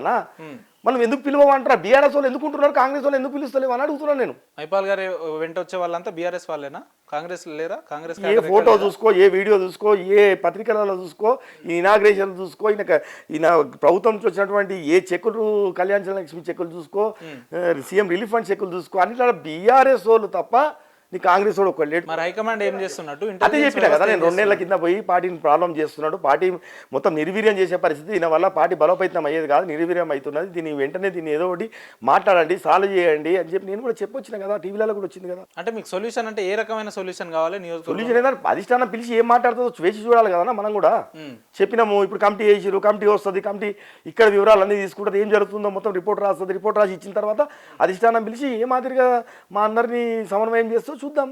సీనన్న, మీరు పార్టీని నమ్ముకొని ఇన్నేళ్లుగా కష్టపడ్డారు, పార్టీ లక్ష్యాలని మీ భుజాల మీద వేసుకొని ప్రచారం చేసే ప్రయత్నం చేసి బాగానే ఉంది. మీరు చెప్తున్నట్టు ఇప్పుడు ఒక హైకమాండ్ నిర్ణయం వస్తుంది, ఎమ్మెల్యే గారిని వారి పని వాళ్ళు చేయనియాలి, మీరు దయచేసి ఇబ్బంది పట్టొద్దు అని చెప్పి హైకమాండ్ మిమ్మల్ని మందలిస్తే మీ పరిస్థితి ఏంది? అట్లా చెప్తుందని నా కాంగ్రెస్ పార్టీ నాకు అట్లా చెప్తుందని అనుకోను. ఎందుకంటే కాంగ్రెస్ పార్టీ ఎప్పుడు కూడా కార్యకర్త పక్కనే నిలబడదు. కాంగ్రెస్ పార్టీ ఎప్పుడేదో ఇట్లాంటి వాళ్ళు వచ్చిపోయేటోళ్ళ గురించి కాంగ్రెస్ పార్టీ ఎప్పుడు స్టాండ్ తీసుకుంటుంది నాకు తెలిసి. కాంగ్రెస్ పార్టీ ఎప్పుడు కూడా కార్యకర్త తీసుకున్నారు కదా, కాంగ్రెస్ పార్టీ కార్యకర్తనే కాపాడుతుంది. రేపు తెలుస్తుంది కదా, రేపు తెలుస్తుంది కదా. రేపు నా కమిటీ వేసిర్రు, ఈరోజు ఇక్కడ కార్యకర్తకు ఇబ్బంది అవుతుందని చెప్పి ఒక కమిటీ ఏర్పాటు చేసిరు. ఆ కమిటీ వస్తుంది, ఆ కమిటీ రిపోర్ట్ ఇస్తుంది. కమిటీ రిపోర్ట్ ఇచ్చినా ఖచ్చితంగా కాంగ్రెస్ పార్టీ కార్యకర్త వైపే ఉంటుంది. ఈ రోజు కూడా చెప్తున్నా, నాకు సంపూర్ణమైన నమ్మకం ఉంది. ఖచ్చితంగా కార్యకర్త వైపు అంటే మైపాల్ రెడ్డి అనే వ్యక్తి మళ్ళీ బీఆర్ఎస్ లో మళ్ళీ వెళ్ళిపోవాలని మీరు డిమాండ్ చేస్తున్నారా, లేదంటే మీ కార్యకర్తల్ని పట్టించుకోవాలని డిమాండ్ చేస్తున్నారా? అసలు మీ డిమాండ్ ఏంటి? నా కాంగ్రెస్ పార్టీ కార్యకర్తకు మర్యాద కావాలి. నా కాంగ్రెస్ పార్టీ కార్యకర్తకు నువ్వు ఏమంటారంటే ఏ పార్టీ నువ్వు ఫస్ట్ నీ నోటితో కాంగ్రెస్ పార్టీ కార్యకర్తలకు మర్యాద దక్కలేదని మీరు ఎట్లా చెప్తారు? స్థానిక సంస్థల ఎన్నికలు ఇంకా రాలేదు, వచ్చిన ఏమంటే మీలాంటి వాళ్ళని కూడా అభిప్రాయాలు తీసుకుంటది కదా హైకమాండ్. మీ కార్యకర్తలు అన్యాయం అయిపోతారని మీరు ముందే ఎట్లా చెప్పగలరు? పంచాయతీ వచ్చిందన్న, ఇప్పుడు ఇనాగ్రేషన్స్ పోతున్నావు, బీఆర్ఎస్ వాళ్ళు మండల ప్రెసిడెంట్ ఉంటారు, బీఆర్ఎస్ వాళ్ళు ఉన్నటువంటి మాజీలు ఉంటారు, వాళ్ళ కార్యకర్తలు ఉంటారు. ఏటైతే నువ్వు 10 సంవత్సరాల బీఆర్ఎస్ లో ఏ వారంగా చేసినావో వాళ్ళకి మెసేజ్లు పోతాయి, వాళ్ళకి ఫోన్లు పోతాయి. మన కాంగ్రెస్ వాళ్ళకి ఎందుకు వస్తలేవు? కాంగ్రెస్ వాళ్ళకి రాకపోతే నువ్వు ఆటోమేటిక్గా బీఆర్ఎస్ వాళ్ళు ఉండాలి శంకుస్థాపన చేయించుకుంటా బీఆర్ఎస్ వాళ్ళే మొత్తం అన్ని చేస్తున్నారని చెప్పి రేపు పొద్దుగాల స్థానిక సంస్థల ప్రమాదం కదా కాంగ్రెస్ పార్టీకి. ఆ కార్యకర్త కాశీ ఉంటుందా? అదే కదా వాళ్ళ బాధ. ఇప్పుడు వాళ్ళని పెట్టుకొని నువ్వు చేస్తున్నావు, రేపు పొద్దుగాల మేమేం ముఖం పెట్టుకొని రోడ్ల మీద ఓట్లు అడగాలని అడుగుతారు కదా వాళ్ళు. ఇది మాకు ప్రమాదం కాబోతుందనే కదా వాళ్ళ వర్షం. వాళ్ళు అడుగుతుర్రా, మీరు అడుగుతున్నారా? అన్న ఒక్కరిద్దరు కాదు కదన్న, ఇప్పుడు 1000 మంది రోడ్డెక్కిరంటే నేను ఏదో ఒకరిద్దరిని నచ్చి చెప్పడం కాదు కదా. 1000 మంది ఈరోజు రోడ్లెక్కి ఈరోజు నిరసన తెలియజేస్తున్నారంటే కార్యకర్తలు వన్ సైడ్గా ఉండి కాంగ్రెస్ పార్టీలో మరి ఈయన తీరు మార్చుకోవాలి కదా. ఈయన ఉట్టి ఎవడో నిన్ను ఒకరినో ఇద్దరినో అంటే ఎవడో ఎక్కిస్తాడో చెప్తాడో ఏదో వాని స్వార్థం గురించో వాళ్ళ లబ్ధి గురించో చేస్తారు. కానీ 1000 మంది కార్యకర్తలు అయితే ఎక్కరు కదన్నా. మీరు మాటికి స్థానిక ఎమ్మెల్యే దొంగ, ల్యాండ్ గ్రాబరు, ఆయన అవసరాల కోసం అనేకమైన పార్టీలు మారిండు అని చెప్తున్నారు కదా. ఈ రకమైన వ్యక్తులను ఎందుకు వాళ్ళు దశాబ్దాల కాలం నుంచి గెలిపిస్తున్నారు? మంచి వ్యక్తి అయిన కాటా శ్రీనివాస్ గారిని ప్రజలు ఎందుకు తిరస్కరిస్తున్నారు? నేను ఏం చెప్తున్నా, మైపాల్ రెడ్డిని ఇందాక కూడా నేను చెప్పిన ఉపేంద్ర, నీకు దొంగోట్లతో గెలిచినటువంటి ఎమ్మెల్యే మైపాల్ రెడ్డి అని చెప్తా ఉన్నా. 30,000 ఓట్లు దొంగోట్లతో గెలుస్తున్నటువంటి ఎమ్మెల్యే. ఒక నియోజకవర్గంలో ఒక ఎమ్మెల్యే దొంగ ఓట్లతో గెలవగలిగితే ఇక నా ఇంటెన్షన్కి వస్తే అన్ని నియోజకవర్గాల్లో గెలిచిన కాంగ్రెస్ ఎమ్మెల్యేలు కూడా దొంగ ఓట్లతో గెలిచారని చెప్తాను నేను. దాన్ని యాక్సెప్ట్ చేస్తారా మీరు? ఒక ఎమ్మెల్యే దొంగ ఓట్లతో గెలవగలుగుతాడా? నేను ప్రత్యర్థిని. అవును, నేను ఎలక్షన్ కమిషనర్కే దొంగోటు ఉన్నాయని చెప్పి ప్రూఫ్లతో సహా తీసి నా నియోజకవర్గం నుంచి నేను ఇచ్చిన కదా. నేను ఇచ్చినా కానీ ఆ రోజు ఉన్నటువంటి అధికారిని అడ్డం పెట్టుకొని ఇక్కడ యాక్షన్ తీసుకోలేదని చెప్తున్నా కదా నేను ఇచ్చిన ఇప్పుడు ఈ రోజు నేను మాటల పరంగా ఏదో చెప్తలేదు నేను స్వయంగా ఆన్ రికార్డులో నేను కంప్లైంట్ ఎలక్షన్ కమిషనర్ గారికి మొత్తము ప్రూఫ్లతో సహా తీసి ఇన్ని దొంగోట్లు ఉన్నాయి ఈ పరిస్థితి ఉంది దీన్ని తొలగించండి అని చెప్పి నేను ఇచ్చిన నా దగ్గర ఇప్పుడు కూడా ఉంది అంటున్నా. మైపాల్ రెడ్డి గారు నాకు స్ట్రేట్ ఆన్సర్ ఇవ్వండి. మైపాల్ రెడ్డి అనే వ్యక్తి దొంగోట్లతో గెలిచిండా? దొంగోట్లతో గెలిచిన ఎమ్మెల్యే అని ఇప్పుడు కాదన్నా 10 సార్లు చెప్పిన నేను 10 సార్లు చెప్పారు కదా. ఇప్పుడు ప్రభుత్వంలో మీరే ఉన్నారు, ఎలక్షన్ కమిషన్ మీ చేతిలోనే ఉంది, హైకోర్టు మీరు ఆశ్రయించవచ్చు కదా, ఆ ఎమ్మెల్యేని సస్పెండ్ చేయించి మళ్ళీ ఎలక్షన్స్. నేను కోర్టుకి వెళ్ళినా కదన్నా, నేను కోర్టుకి వెళ్ళినా, పెండింగ్ లో ఉంది కదా కోర్టులో. నేను కోర్టుకి వెళ్ళినా, ఎలక్షన్ కమిషనర్ అప్రోచ్ అయినా, నా కంప్లైంట్స్ ఆల్రెడీ పెండింగ్ లోనే ఉన్నాయన్నా. నేను ఉట్టిగా గాలి మాటలు మాట్లాడతలేదు నేను ఇక్కడ. అన్ని పనులు చేసినాకనే మాట్లాడుతున్నా, అన్ని ప్రూఫ్లతో చూపించినాకనే మాట్లాడుతున్నా, అన్ని కంప్లైంట్లు ఇచ్చినాకనే మాట్లాడుతున్నా. అంటే నమ్మకం ఉందా పటాన్చెరు నియోజకవర్గం మళ్ళీ ఎలక్షన్స్ వస్తే నమ్మకం ఉందా మీకు? అది వాళ్ళ కోర్టు నిర్ణయాలు కదా అన్న, అది కోర్టులో ఉన్నది పంచాయతీ. ఆధారాలు కరెక్ట్ అయితే మీకు నేను ఆధారాలతోనే ఇచ్చిన, ఖచ్చితంగా నేను సంపూర్ణమైన విశ్వాసం ఉంది నాకు, ఖచ్చితంగా న్యాయం జరుగుతుంది నాకు అని చెప్పి, నాకు న్యాయం జరుగుతుందని నాకు విశ్వాసం ఉంది. నియోజకవర్గంలో మైపాల్ రెడ్డి గారు ఎమ్మెల్యేగా కాంగ్రెస్ ఎమ్మెల్యే అని చెప్పుకొని తిరగడానికి కాటసీనన్న అస్సలు జీర్ణించుకోవట్లేడు, ఒప్పుకోవట్లేడు. విషయం ఏంటంటే ఆయన ఈగో హట్ అయింది. అదే ఎమ్మెల్యే ఇప్పుడు మీ ఇంటికి వచ్చి సీనుభాయ్ మనది ఎక్కడో ఒక మిస్టేక్ అయిపోయింది, ఈక్వేషన్ తేడా వచ్చింది, మన ఇద్దరం కలిసి పని చేద్దాం అని అంటే మీరు తీసుకున్న నిర్ణయాలు ఎట్లు? ఆయన సంస్కారం ఉండాలి కదా ఫస్ట్, అది ఉంటే కదా ఆయన దగ్గర. ఫస్ట్ అయినా చూసుకోమని ఫస్ట్ ఏమంటున్నాయండి, ఫస్ట్ అయితే ఆయన కాంగ్రెస్ పార్టీ కండ వేసుకొని నేను కాంగ్రెస్ పార్టీ ఉన్నా అని చెప్పమని దాని తర్వాత అదే రమ్మని. అంటే మీ ఇంటికి వస్తే ఇన్వైట్ చేస్తారా చేయరా? అరే ఎవరింటికి ఎవరైనా పోవచ్చన్నా, ఇదేమైనా గట్టు పంచాయతీలా, పొలాల పంచాయతీలా, లేక ఆస్తి పంచాయతీలా? రాజకీయంగా ఇప్పటిదాకా నువ్వు నేను ప్రత్యర్థి, నువ్వు నీ మీదనే నేను 2 సార్లతో పోటీ చేసి కొట్లాడుతున్నా, నీ అరాజకాల దౌర్జన్యాలు ఇవన్నీ కూడా ఎండగట్టేది నేనే. అరే నువ్వు వచ్చినావు, నువ్వు కండ వేసుకో, కాంగ్రెస్ పార్టీ ఉన్నా అని చెప్పు, కాంగ్రెస్ కార్యకర్తలతో సమన్వయమై పని చేసి రావద్దని ఎందుకు ఎవడని అంటాడు? రావద్దని కండ వేసుకోకపోతే మీకు వచ్చే ఇబ్బంది ఏందన్నా, ఇదే కాంగ్రెస్ జాయిన్ అయిన తర్వాత ఆయన ఎక్కడ కాంగ్రెస్ పార్టీ అని ఇది ఎక్కడ టీఆర్ఎస్ కండ అయితే ఆయన కప్పుకోలేదు కదా, టీఆర్ఎస్ అయితే కప్పుకోలేదు కదా, మనం కాంగ్రెస్ కి వచ్చినా అంటున్నావు కదా, మరి కాంగ్రెస్ కండ ఎందుకు కప్పుకో? నాకు అదే అర్థం కాదు. ప్రతి ఎమ్మెల్యే ప్రతిరోజు కండవ కప్పుకొని తిరగడు కదా. అరే ఒక రోజు వేస్తే కూడా తీసేయదు కదా, ఓకే కానీ వేస్తే కూడా తీసేయదు కదా, తీసేస్తాడా? వీడియోస్ కూడా వచ్చినాయి కదా, ఏమైనా తీసి పక్కకు పడేసాడు. పోనీ నువ్వు మొన్న మీ మీడియానే అడిగింది కదన్నా, మన కనబడే మస్తు కనవాళ్ళు ఉంటాయి అంటాడు. ఇప్పుడు నీ మనసు సాఫ్ ఉన్నప్పుడు, నువ్వు కరెక్ట్గా స్టాండ్ మీద ఉన్నప్పుడు ఎస్ బరాబర్ వేసుకొని కూర్చొనే ప్రెస్ మీట్ ఇవ్వాలి. నువ్వు అంత బుద్ధిమంతులు అయితే వేసుకొని కూర్చొనే చెప్పురా నాలే. నువ్వు వేస్తే కార్యకర్తలు వేసినా తీసి పక్క కూడా వేస్తున్నావు కడవ అన్న. మీకు కండువా వేయడం, ఫోటోలు పెట్టడం ఇవి ఇంపార్టెంటా, నియోజకవర్గ అభివృద్ధి చెందడం ఇంపార్టెంటా అంటే ఏం చెప్తారు మీరు? నేను ఏమంటున్నా, కండవా అనేది ఇంపార్టెంట్ అనేది అన్నట్లే, అది కూడా ఒక భాగమే అంటున్నా. నువ్వు కాంగ్రెస్ పార్టీ ఎమ్మెల్యే అయినప్పుడు కాంగ్రెస్ కార్యకర్తలను పెట్టుకొని ఆ కండవ వేసుకొని నువ్వు అక్కడ శంకుస్థాపన చేసినా, లేకపోతే ఆ కాంగ్రెస్ పార్టీ కార్యకర్తలను పెట్టుకుని అక్కడ తిరిగినా రేపు కాంగ్రెస్ పార్టీ డెవలప్ అవుతుంది అని అంటున్నాను. టీఆర్ఎస్ వాళ్ళని పెట్టుకొని తిరుగుకుంటా, నువ్వు కాంగ్రెస్ వాళ్ళకి ఫోన్ చేయకుండా, ఇంటిమేట్ చేయకుండా, వాళ్ళని కార్లకు ఇచ్చుకొని వాళ్ళ ఇళ్ళలో పోయి నువ్వు తిరుగుకుంటా, వాళ్ళ ఇళ్ళనే ప్రెస్ మీట్లు పెట్టుకుంటా, ఏ ప్రభుత్వ కార్యక్రమాలలో బీఆర్ఎస్ వాళ్ళకి చెప్పుకుంటా వాళ్ళనే పక్కకు పెట్టుకున్నప్పుడు నువ్వు కాంగ్రెస్ పార్టీ ఎట్లా సర్వైవ్ అవుతుంది? ఆయన 10 ఏళ్ళు బీఆర్ఎస్ పార్టీలో ఎమ్మెల్యేగా చేసిన వ్యక్తులు, ఆయనకు పరిచయాలు ఉండొచ్చు, సత్సంబంధాలు ఉండొచ్చు, వాళ్ళతో కలిసి తిరుగుతుండొచ్చు. ఇబ్బంది మీకు వచ్చిన ఇబ్బంది ఏంటంటున్నా? కాంగ్రెస్ వాడు ఏం కావాలని అడుగుతుంది, కాంగ్రెస్ వాడు ఆవేదన ఓడినాలని అడుగుతున్నా, కాంగ్రెస్ వాడు రేపు ఎట్లా గెలవాలి స్థానికంగా అంటున్నాను. అదే కదా ప్రాబ్లము.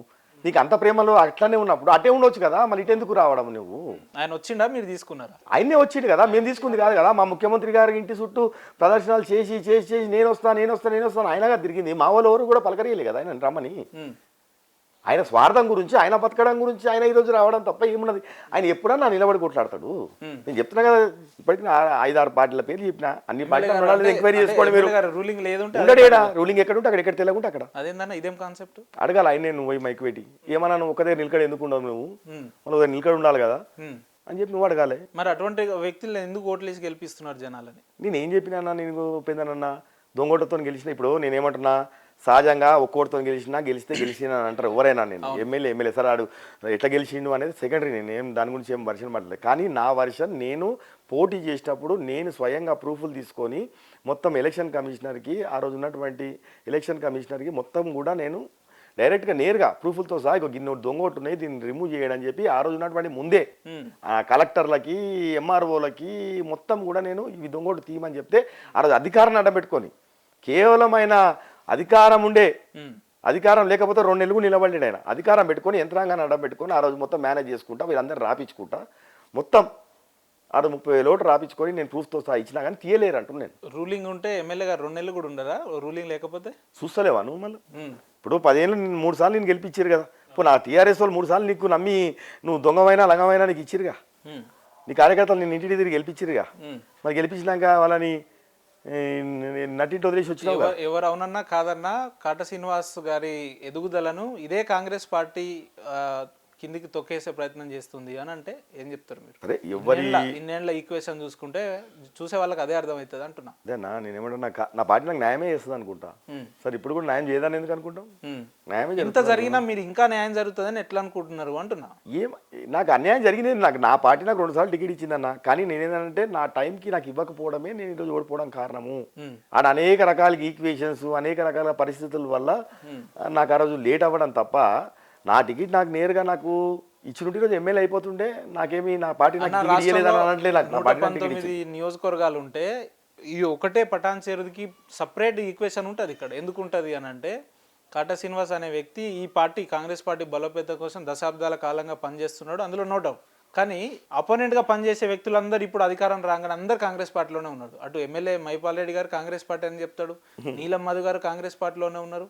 మరి అట్లా అనుకుంటే ఈ కాటా శ్రీనివాస్ అనే వ్యక్తి పేరు వెనకబడుతుందేమో కదా, కొంచెం ఆలోచించుకునే పరిణామాలు ఏం లేవా? ఇంకో కాంగ్రెస్ పార్టీ అంటే కాటా శ్రీనివాస్ గౌడ్ పడంచెర్ల, కాటా శ్రీనివాస్ గౌడ్ అంటే కాంగ్రెస్ పార్టీ. మరి నీలం మధు గారు ఎవరు దట్టి చెప్పినా మా నాయకుడు కాటా శ్రీనివాస్ గౌడ్ అంటారు. ఎందుకంటే మేమందరం కూడా 10-15 ఏళ్ళ సంధి అందరం కలిసి ప్రయాణం చేసినాం. కష్టాలకి సుఖాలకి ఇబ్బందులు వచ్చినా కేసులు పెట్టుకున్నా ఎన్ని ఒడిదొడుగులు వచ్చినా పార్టీ ఒడిదొడుగులు వచ్చినా ఇలాంటి దుర్మార్గులు మా మీద దౌర్జన్యాలు చేసినా మేము ఎక్కడ కూడా అందరం కలిసి ప్రయాణం చేసినాం. ఎక్కడ ఎవరం దాటిపోలే. ఎంత దుర్మార్గం అన్నా మీ విషయంలో కాంగ్రెస్ పార్టీ చేసింది, మీరు దాన్ని ఓపెన్ అయితే లేరు. కానీ విషయం ఏంటంటే మీరు ఇన్నేళ్లుగా కష్టపడి క్యాడర్ని పెంచుకొని ఎమ్మెల్యేగా నిలబడతాము అని అంటే చివరి నిమిషంలో మీకు టికెట్ ఇస్తారు. ఎంపీగా నిలబడడానికి వేరే పార్టీలో ఉన్న వ్యక్తిని ఎంపీగా నిలబెడతారు. గెలిచిన ఎమ్మెల్యేని మళ్ళీ కాంగ్రెస్ పార్టీలో తీసుకొస్తారు. అంటే ఈ రకంగా చూసుకుంటే మీ ఎదుగుదలని కాంగ్రెస్ పార్టీ అడ్డుకుంటుందేమో. ఈ రకంగా ఎప్పుడు ఆలోచించలేదా మీరు? ఇప్పుడు వచ్చిన తర్వాత ఖచ్చితంగా నా కాంగ్రెస్ పార్టీ నన్ను ఆదుకుంటుందని నాకు సంపూర్ణమైన విశ్వాసం ఉందన్న. ఖచ్చితంగా ఆదుకుంటుంది. ఎందుకంటే కాంగ్రెస్ పార్టీ ఎప్పుడు నువ్వు చరిత్ర మొత్తం చూసుకుంటే కూడా కాంగ్రెస్ పార్టీ కార్యకర్తను ఎప్పుడు పొడగొట్టుకోలేదు. కాంగ్రెస్ పార్టీ ఎప్పుడు కార్యకర్త వైపే నిలబడ్డది.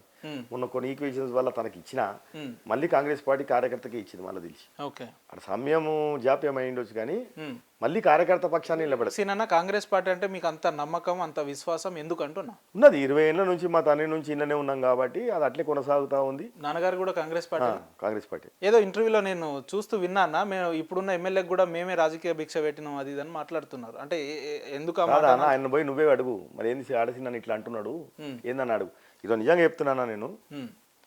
తన 2 పార్టీలు ఎంపీటీసీలో పొడి చేసినప్పుడు 2 పార్టీలు సమాన ఈక్వల్ వచ్చినప్పుడు ఎంపీటీసీలు మేము ఇండిపెండెంట్గా నిలబెట్టేప్పుడు ఎంపీటీసీని గెలిపిసి ఆమె ఈ ప్రాంతం నుంచి తనకి నా కళ్ళ ముంగట నా తండ్రి వచ్చి ఆశీర్వాదం తీసుకొని తన ఇండిపెండెంట్ తనకు అప్పచెప్తే ఆయన ఎంపీపీ అయిండు. అప్పుడు ఆ రోజు ఎంపీపీ అయినవు కాబట్టే నీకు ఈరోజు ఎమ్మెల్యేగా గుర్తింపు వచ్చింది. ఎమ్మెల్యే టికెట్ రావడానికి ఒక అవకాశం దొరికింది. లేకపోతే నువ్వు వేడుంటుడు గదే పడంచేరు గల్లెలు తిరుగుతుంటు ఈరోజు ఎంపీటీసీగా. ఈరోజు నా తండ్రి భిక్ష పెట్టిండు నీకు ఈరోజు. కానీ నువ్వేం చేసినావు? నా సర్పంచ్ పదవి తీసేస్తావు, నా ఎదుగుదల మీద నువ్వు అది చేస్తావు, అన్నం పెట్టిన సున్నం పెడతావు నువ్వు. ఇంత కృతజ్ఞత నీకు రాజకీయ అరంగేట్రం నాన్నగారు అవకాశం ఇవ్వడం వల్లే మీ నాన్నగారు ఇవ్వడం. చెప్తున్నా కదా, నా తండ్రి గారు పెట్టిన భిక్షనే ఈరోజు ఆయన ఎంపీపీ కావడం. దాంట్లో భాగంగానే ఈరోజు ఎంపీపీ అయినందుకే నీకు ఈరోజు ఎమ్మెల్యేగా టికెట్ ఇది మాట ఆయన యాక్సెప్ట్ చేస్తాడా? పోయి పెట్టని చెప్తున్నా కదా, నేనే అడుగుతున్నా కదా. ఇట్లా అంటున్నా నిజమా కాదా అని అడుగు అంటున్నా కదా నేను కూడా. పెద్దనా పోయి అడుగు, ఇది వాస్తవమా కాదా. మొత్తం అందరికీ తెలుసు ఆయన దాచుకుంటా ఏది కాదు కదా ఇది. ఆ రోజు ఇండిపెండెంట్ ఎమ్మెల్యేని ఆయన ఇచ్చి ఆ రోజు కాంగ్రెస్ పార్టీ నుంచి ఆయన ఎంపీపీ వేస్తే ఈరోజు గుర్తింపు వచ్చి ఆయన పార్టీలు ఫిరాయింపించి టికెట్ల గురించి సీట్ల గురించి ఆయన తిరిగినోడు తప్ప మేమెక్కడ తిరిగిన వాళ్ళం కాదు. మీ కుటుంబ సభ్యులకు వారికి మంచి సత్సంబంధాలు ఉండగా ఎక్కడ వ్యత్యాసం వచ్చింది, ఎక్కడ చెడింది అంటున్నా? జీర్ణించుకోలేక నేను రేపు పొద్దుగాల పోటీకి వస్తానని చెప్పి ఆయన ఒక పార్టీలోకి పోయి నేను రేపు ఎమ్మెల్యేగా పోటీకి వస్తానని చెప్పి నన్ను అంచేసే ప్రయత్నము, నన్ను రాజకీయంగా ఇప్పుడు అదే అన్నం పెట్టిన సున్నం పెట్టింది అదే కదా నేను చెప్పేది మీకు. ఈరోజు మనం రాజకీయ భిక్ష మా కుటుంబం పెడితే ఈరోజు మా రాజకీయాన్ని ఎదగకుండా తొక్కేసే ప్రయత్నం అధికారాన్ని అడ్డం పెట్టుకొని ఇంత కృతజ్ఞత లేనటువంటి నీచుడైనా. మీరు ఇదే పార్టీ నమ్ముకొని దశాబ్ద కాలంగా పనిచేస్తున్నారు. ఇదే మైపాల్ రెడ్డి అనే వ్యక్తి 2028లో కావచ్చు 2029లో ఇదే కాంగ్రెస్ పార్టీ నుంచి అభ్యర్థిగా మళ్ళీ వస్తే హైకమాండ్ వారిని ప్రకటిస్తే మీరు నిర్ణయాలు ఎట్లుంటాయి? అప్పుడు రా అన్న, అప్పుడు చెప్తా. నా కాంగ్రెస్ పార్టీ నాకే ఇస్తుందని నాకు విశ్వాసం ఉంది. ఆయనకి కాంగ్రెస్ ఇస్తే పార్టీ అంటున్నా. ఆయనకి ఇచ్చినప్పుడు చూద్దాం అంటున్నా. ఆయన అప్పటికాలం ఉంటాడా పోతాడా కూడా తెలియదు కదా, అప్పుడు చూద్దాం అంటున్నా. చాలా పెద్ద మాట అన్న ఇది. అంటే ఎట్లా ఆయన ఎప్పుడు నిలకడగా ఏడు ఉండడు కదా అన్న. ఇప్పుడు ఉపేందర్ అన్న నిలకడ స్టాండర్డ్ మీద ఉన్నోనితో ఏదైనా చెప్పొచ్చు, ఏదైనా మాట్లాడొచ్చు. ఆయన ఎప్పుడు ఉంటాడో ఎప్పుడు పోతాడో తెలియని గురించి ఏం మాట్లాడమంటావు? నన్ను ఏం చెప్పమంటావు? ఆయన అప్పటికాలం ఉన్నప్పుడు చూద్దాము, అప్పుడు వచ్చి వీడు చెప్పి మాట్లాడతా. 28లో మళ్ళీ పటాన్చెరులో మీరే అభ్యర్థి పూర్తి విశ్వాసం, నమ్మకం, సంపూర్ణమైన విశ్వాసం. నా పార్టీ నా కార్యకర్త పక్కనే నిలబడుతుంది అన్న. మళ్ళీ మీరు పార్టీని భుజాల మీద మోసే ప్రయత్నాలు చేయకండి. ఎందుకంటే ఇప్పటికే పార్టీ మిమ్మల్ని చాలా సార్లు నేలకేసి కొట్టింది. ఆ సందర్భాలు మనంగా జనాలు చూస్తున్నారు, మీ నియోజకవర్గ ప్రజలు చూస్తున్నారు. అయినా మీరు పార్టీని ఇంకా మోసే ప్రయత్నం చేస్తున్నారు అంటున్నా. అవునన్నా, నాకు నా పార్టీ మీద నమ్మకం ఉంది కాబట్టి చెప్తున్నా కదా. నేను నా పార్టీ ఎప్పుడు కూడా నన్ను పొడగొట్టుకోదు, నాకు అన్యాయం చేయదనేది నాకు సంపూర్ణమైన విశ్వాసం ఉందని చెప్తున్నా. పార్టీ మీద నమ్మకం ఉంది, కానీ పార్టీకి మీ మీద నమ్మకం కూడా ఉండాలి కదా. ఉంటే చివరి దశలో ఎందుకు ముందే ప్రకటించాలి? కొన్ని ఈక్వేషన్స్ వచ్చినాయి మళ్ళీ ఎవరికి ఇచ్చింది పార్టీ?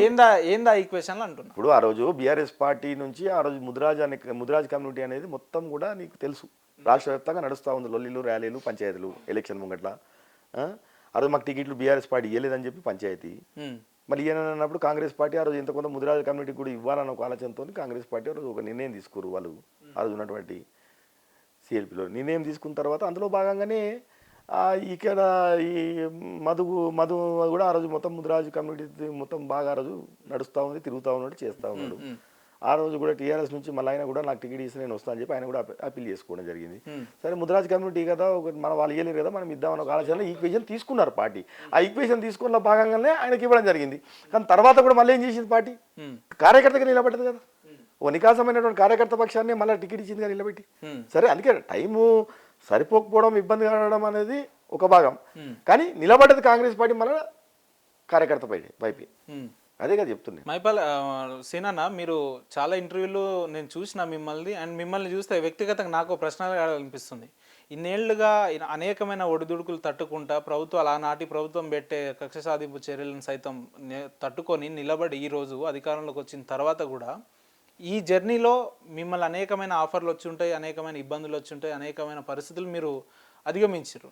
ఎందుకన్నా మరి ఇంత కష్టపడి కార్యకర్తల కోసం నిలబడి మీ సొంత పైసల్ని ఖర్చు పెట్టుకొని, ఇంకా మీ మిసెస్ గారు కూడా ప్రజాక్షేత్రంలో ఉండి సేవా కార్యక్రమాలు చేసుకుంటా, ఈ రకమైన అవసరాలు మీకు ఏమొచ్చింది అంటున్నా? అదే అధికార పార్టీలోకి వెళ్తే మంచి ఏదో పదవి, హోదా, మంచి ప్రోటోకాల్, అంత సిస్టమ్ ఉంటుండే కదా ఆనాటి. ఆ రకంగా మీకు ఆలోచన ఎప్పుడు రాలేదా? నాయకుడు అన్నాడు ఎంత ఎక్కడో దగ్గర కొంచెం ఎథిక్స్తో బతకాలని నేను అనుకుంటా. పాయింట్. రాజకీయ నాయకుడికి కొంచెం ఎథిక్స్ ఉండాలని అంటారు. నేను ఒక మాట ఉండాలి, విలువ ఉండాలి, ఒక మాట ఇస్తే మాటకు నిలబెట్టుకోవాలి.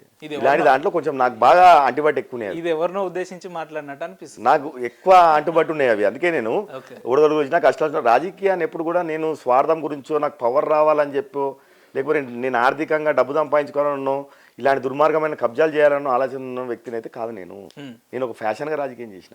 రాజకీయాలు అంటే మీకు ఫ్యాషనా? ఫ్యాషన్గానే రాజకీయాలు చేసిన. అంటే నా తండ్రి నుంచి ఈరోజు నా కుటుంబం చరిత్ర నేనేదో ఈ రోజు వచ్చిన రాజకీయం కాదన్నా. 40-45 సంవత్సరాల చరిత్ర ఉన్నటువంటి కుటుంబం అది రాజకీయాలల్లో. ఇక్కడ అమీన్పూర్కి ఇప్పుడు 3-4 సార్లు మేము సర్పంచులు చేసి ఈ తిరిగి చేసి ప్రజలతో సత్సంబంధం ఉన్నటువంటి కుటుంబం మాది. ఈరోజు మేమేదో ఈరోజు పుట్టుకొని వచ్చిన వాళ్ళం కాదు కదా, రాజకీయ కుటుంబం మాది. ఎందుకన్నా రాజకీయాల్లో ఇంత తక్కువ సమయంలో మీరు ఇంత మంచి పేరు ఎందుకు సంపాదించారు? అంటే నేను చాలా మంది మీ దగ్గరకు వచ్చే ముందు అడిగే వచ్చినా, ఇంకోటి ఇప్పుడు మీరు అయిపోయినాక పబ్లిక్ బైట్స్ ప్రజాస్పందన కూడా ప్రోగ్రామ్ ఉంది మాది. ఒక వ్యక్తి ఏమన్నాడు అంటే, సీనన్న ఆయన జేబులో ఒక 100 రూపాయలు ఉంటే 70 రూపాయలు అవతల వ్యక్తికి ఇచ్చి 30 రూపాయలు కేవలం మాత్రమే తను పెట్టుకొని సంతోషించే వ్యక్తి. వాళ్ళ ఇంటికి ఎప్పుడు పోయినా 24/7 వాళ్ళ పేదల కోసం వాళ్ళ ఇంటి తలుపు తెరిచే ఉంటాయి అని చెప్పి మాట్లాడిండు. సరే, రాజకీయాల్లో అధికారికంగా మీరు గెలవకున్నా కూడా ప్రజల మనసును ఎట్లా గెలుచుకోగలిగారు? అందుకే అంటున్నా, జాబ్ ఏమొచ్చినా, టికెట్ లేట్ అయినా, లాస్ట్ నామినేషన్ రోజు నాకు టికెట్ ఇచ్చిన కార్యకర్తలు, ప్రజలు నాకు స్వచ్ఛందంగా 1,00,000 ఓట్లు వేసారన్న. చెప్తున్నా కదా, 1,00,000 ఓట్లు ఇంత పెద్ద నియోజకవర్గంలో టైం లేకుండా తిరగకున్నా కానీ కార్యకర్తలు తిరిగి ప్రజలు నిజంగా నా కార్యకర్తలు ఈరోజు నిజంగా నాకు 11 రోజులు టైం వచ్చినప్పుడు నా కార్యకర్తలు నా గురించి రోడెక్కి నాకు టికెట్ తెప్పించి మళ్ళీ ఈరోజు నన్ను గెలిపేయడానికి 11 రోజుల 1,00,000 ఓట్లు తీసుకొచ్చిరన్న. జోక్ కాదు కదా అది, నాట్ ఈజీ కదా. ఏదో డబ్బుకో ఇంకో దానికో అదే దేన్ని ఆశించకుండా మా నాయకుడు గెలవాలి, మా నాయకుడు గెలిస్తే ఇక్కడ మంచి జరుగుతుంది, 10 మందికి ఉపయోగపడుతుంది అని చెప్పి వాళ్ళందరూ కూడా 11 రోజు టైం స్పాన్ లో కూడా నాకు 1,00,000 ఓట్లు ప్రజలు వేసిర్రు అని అంటే నేను తిరగకుండా, నాకు టైం సరిపోకుండా, నేను ఎక్కడ పోకుండా, ఇది చిన్నది కాదు కదా, 1000 కాలనీలు ఉన్నాయన్నాడా, 4 మండలాలు, 3 మున్సిపాలిటీలు, కార్పొరేషన్, మినీ ఇండియా, ఇది ఒక రాష్ట్ర పోలు ఉండరు ఈడ, తిరగడానికి కూడా టైం సరిపోతుంది. చెప్తున్నా ఒక రాష్ట్ర పోలు ఉండరు ఈడ, మొత్తం ఉన్నటువంటి 29 రాష్ట్రాల వాళ్ళు అందరూ ఇన్నే ఉంటారు. ఇది ఇండస్ట్రియల్ కారిడార్ ఏరియా, ఇక్కడ అనేక రకాల మనుషులు ఉంటారు. ఇట్లాంటి ప్రాంతంలో కూడా నువ్వు ఏదైతే అన్నావో ఇందాక మంచితనం ఏదైతే అన్నావో, ఇట్లా కాడ శ్రీనివాస్ గౌడ్ వస్తే మంచి జరుగుతుందని ఆలోచనతోనే 1,00,000 ఓట్లు వచ్చినాయి అన్న. నాకు అన్ని ఎత్తులేసినా, అన్ని దొంగోట్లు రాసుకున్నా, ఆయనకి 3 నెలల ముందు టికెట్ డిక్లేర్ చేసినా, మొత్తం ఉన్నటువంటి నాయకులు యంత్రాంగం మొత్తం ఆయన వైపు ఉన్నా, నా ఎంబడి కూడా ఉన్నాడు అన్న. మొన్న 200 మంది లీడర్లు ఆయన వైపు ఉన్నారు. మొన్న ఆస్పిరెంట్ అంటోళ్ళు, ఆశపడ్డోళ్ళు, మాజీ ఎమ్మెల్సీలు, మాజీ ఎమ్మెల్యేలు, ఉన్నటువంటి చైర్మన్లు, ఎంపీపీలు, జెడ్పీటీసీలు, సర్పంచులు, వార్డు మెంబర్లు, కౌన్సిలర్లు, ఉప సర్పంచులు ఉన్నోళ్ళంతా ఆయన వైపు, నా వైపు ఉన్నాడు. నిరంజన్, కాడా శ్రీనివాస్ గౌడ్, కార్యకర్తలు ఇద్దరమే.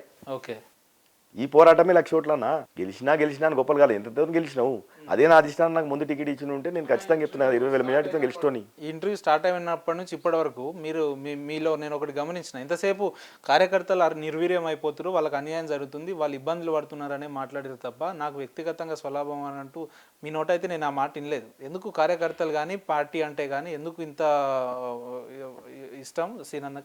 నేను అదే చెప్పిన ఇందాక, నువ్వు అడుగుతుంటే కూడా నేను అదే అంటున్నాను. నేను అందరు నువ్వు పవర్ కోసం తాపత్రయపడుతున్నావా అని అడిగినావు నువ్వు. నేనేమన్నా కార్యకర్త కోసం తాపేపడుతున్నావు అని చెప్పిన. నేను కార్యకర్త నా ఆవేదన అని చెప్పిన నీకు. నేను ఎందుకు చెప్తున్నా, ఎందుకంటే కార్యకర్తలు కలిసి పని చేసినాం, తిరిగినాం, కొట్లాడినాం కదన్నా. నా తాపత్రయం అంతా అదే కదన్నా. వాళ్ళు రేపు పొద్దుగా స్థానిక సంస్థలు గెలవాలనే కదన్నా. నేను అదే అధికారం కావాలని అనుకుంటుంటే నేను ఎక్కడ అధికారం ఉంటే అక్కడ పోయి నేను అధికారాన్ని కాపాడుకుంటుండే కదా. నా సర్పంచ్ పదవి త్యాగం చేయకపోతుండే కదన్నా. నా సర్పంచ్ పదవి నా దగ్గరనే ఉంటుండేది. మళ్ళీ దాని తర్వాత ఇంకా మంచి పదవి వచ్చేదేమో నాకు. ఇవన్నీ ఉండేవి కదా నాకు. కానీ నేను అన్ని వదిలేసుకున్నా కదా, పార్టీ కోసం నిలబడ్డా కదా నేను. అదే ఎందుకు అంత మీకు మొండి పట్టుదల పార్టీ అని అంటే, నేను ఇందాక చెప్పిన అదే, కొంచెం ఎథిక్స్తో ఉండాలనుకుంటా, ఒక మాటకు ఉండాలనుకుంటా, అదే ఇందాక నన్ను నడిపించింది అంటున్నాను. నువ్వు ఏడబోయినా అడిగితే కాడ శ్రీనివాస్ మంచోడు, అవసరమైతే 10 రూపాయలు సాయం చేశాడు తప్ప అట్టోడు కాదు, దుర్మార్గుడు కాదు, ఇట్లా చేసేటోడు కాదు, కబ్జాలు చేసేటోడు కాదు అని చెప్పి నీకు. అది నాకు ఆ క్రెడిబిలిటీ చాలన్నా, అది నాకు పెద్ద ఆస్తి. సరే, ఇప్పుడు ఇదంతా వ్యవహారం జరుగుతున్న నేపథ్యంలో మీకు ఒక మాజీ ముఖ్యమంత్రి కేసీఆర్ గారు ఫోన్ చేసి మీరు పార్టీలోకి రావాలి, మీ అవసరం నియోజకవర్గానికి ఉంది, కలిసి పని చేద్దాం అనే ఒక ఆఫర్ ఇస్తే నిర్ణయాలు ఎట్లుంటాయి? నేను ఎందుకు మాట్లాడతానన్నా? నేను ఎందుకు మాట్లాడతాను?